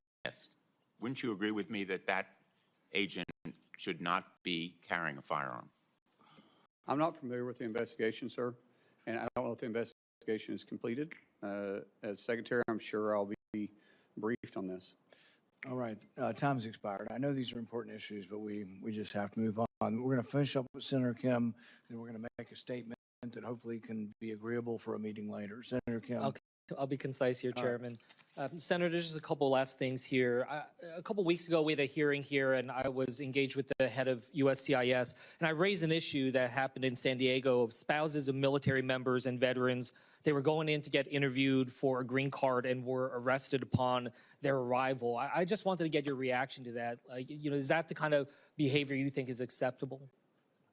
Excuse me, repeat that again. It was spouses of military service members as well as veterans. Their spouses were going and for the purposes of a green card interview, but were at that point detained and arrested on arrival. I haven't heard about this. I've heard of different reports, Senator, and if people are going through the process and trying to obtain it legally, because we do have naturalization ceremonies Monday through Friday in this country, everywhere. We're going to continue working with those individuals. I don't know the circumstances. I don't know. I'll pass you the details, but it's something that we can talk through. But just in general here, I guess what I'm just trying to get a sense from you is, what do you think is appropriate in terms of ICE agents being able to operate? You know, for instance, do you think it is okay for them to operate and arrest people at hospitals? Sir, I will always support my law enforcement doing their job. I don't know the circumstances. If it's a felony warrant that that the person's at a hospital, then they'll go pick up the felony warranty, just like local law enforcement does the same thing. And so in general, I think you need to be more specific on what you're talking about. But if you're talking about just doing everyday law enforcement, I think there's a better approach. Senator, I just want to raise, you know, I just hear a lot of this from my own community about concerns of these types of efforts out, you know, in and around hospitals, schools, churches. These are things that I hope we can engage on. I know you talked about it with one of my colleagues about polling sites, but these are important discussions, and we don't have clarity on what we are expected to see, and it's causing just an enormous amount of concern and challenge within our communities. Well, Senator, I don't understand what the concern about enforcing immigration at polling places is anyways, because honestly, if you're not a citizen, you shouldn't be voting anyway. So technically, there shouldn't be any illegals at the polling spot. And so, as I've said before, if we're at a polling area, it's because of a specific threat, not for immigration. Yeah, look, what I will just convey here is it's not just about people who are undocumented. I'm hearing from American citizens that are now feeling like they need to carry their passports around for fear of being stopped on the street. You know, there is a chilling effect that is happening that is wider. You know, I had to give my father-in-law specific instructions in case he was stopped upon re-entry back into the United States. You know, there is real concern out there, and I just wanted to express that to you. Just a couple last quick things here. At the detention facility in New Jersey, a different one called Delaney Hall, I was there right after a gentleman died there. And there was really no documentation, really minimal explanation of his cause of death. You know, there was 32 deaths at detention facilities under ICE control last year. Yet the oversight offices at DHS to do this, offices like the Office of Civil Rights and Civil Liberties, the Office of Immigration Detention Oversights, they've been gutted. And I just wanted to ask, do you commit to being able to ensure that there is the proper oversight there internally within DHS, working alongside us in Congress to ensure that people are being kept at the dignified levels that they should according to a law? Each facility falls underneath different standards of operation that are in statutes. We will operate within those statutes. Everybody deserves to be treated with a dignified hand, and we will follow those procedures that are set for those facilities particularly. Well, I hope to work with you on that if you're confirmed, because we need to make sure we have that oversight, as we have not been able to see it. And in fact, you know, some of our efforts have been impeded because we have not been able to have visitation at some of these sites, and I hope that that's something you will support us be able to have. One last thing I just wanted to raise. With FEMA, there was a number of employees that sent an open letter titled the Katrina Declaration. This is something that warned about some of the reversals that are being made when it comes to disaster response and recovery. Your predecessor, Secretary Nome, she suspended a number of these FEMA employees. I just wanted to ask, can you commit that if confirmed, you will adhere to whistleblower laws and ensure that these whistleblowers do not face retaliation for their protected disclosure? So there's already laws in place to protect whistleblowers, and I've said multiple times, I'll work within the law and the requirements of me as Secretary. And I hope that means that you will ensure that these whistleblowers do not face unlawful retaliation for what they have done. It's against the law, as you said, unlawful, sir. I said I'm going to work within the law, and that's unlawful. Okay. With that, I'll yield back. Thank you. As I said previously, we've scheduled a vote for tomorrow. I'm committed to that. There are several members on both sides of the aisle that would like a briefing in the SCIF. They have it from 1 to 2. If you're willing to do that, several members would like just to walk over and do it. And I think that makes it much more likely that we have the vote tomorrow. Sir, I would prefer to have the ranking member, yourself, James, and if you want to bring another Democrat member that's on. It's all or that's none. on. It's all the members need to be able to hear it directly. The problem up here is too many things are siloed, and it just looks like resistance that you don't want everything to come out. It'd No, be sir, much more that's- forthcoming if you let any member of the committee and classified staff into it. I think we can get this done this that's afternoon. fine, as long as it's in a classified setting. As long as what? Yeah, that's fine. The That's people fine. classified security on our staff and staff. TSCI. TSSCI, yes. All right. All right, thanks everybody for coming today. The nominee has filed responses to biographical and financial questionnaires, answered pre-hearing questions submitted by the committee, and had their financial statements reviewed by the Office of Government Ethics. Without objection, this information will be made part of the hearing record with the exception of the nominee's financial data, which are on file with the committee. Due to the quick turnaround between this hearing and the markup tomorrow, the hearing will remain open until 4 p.m. today, March 18th. This hearing is adjourned.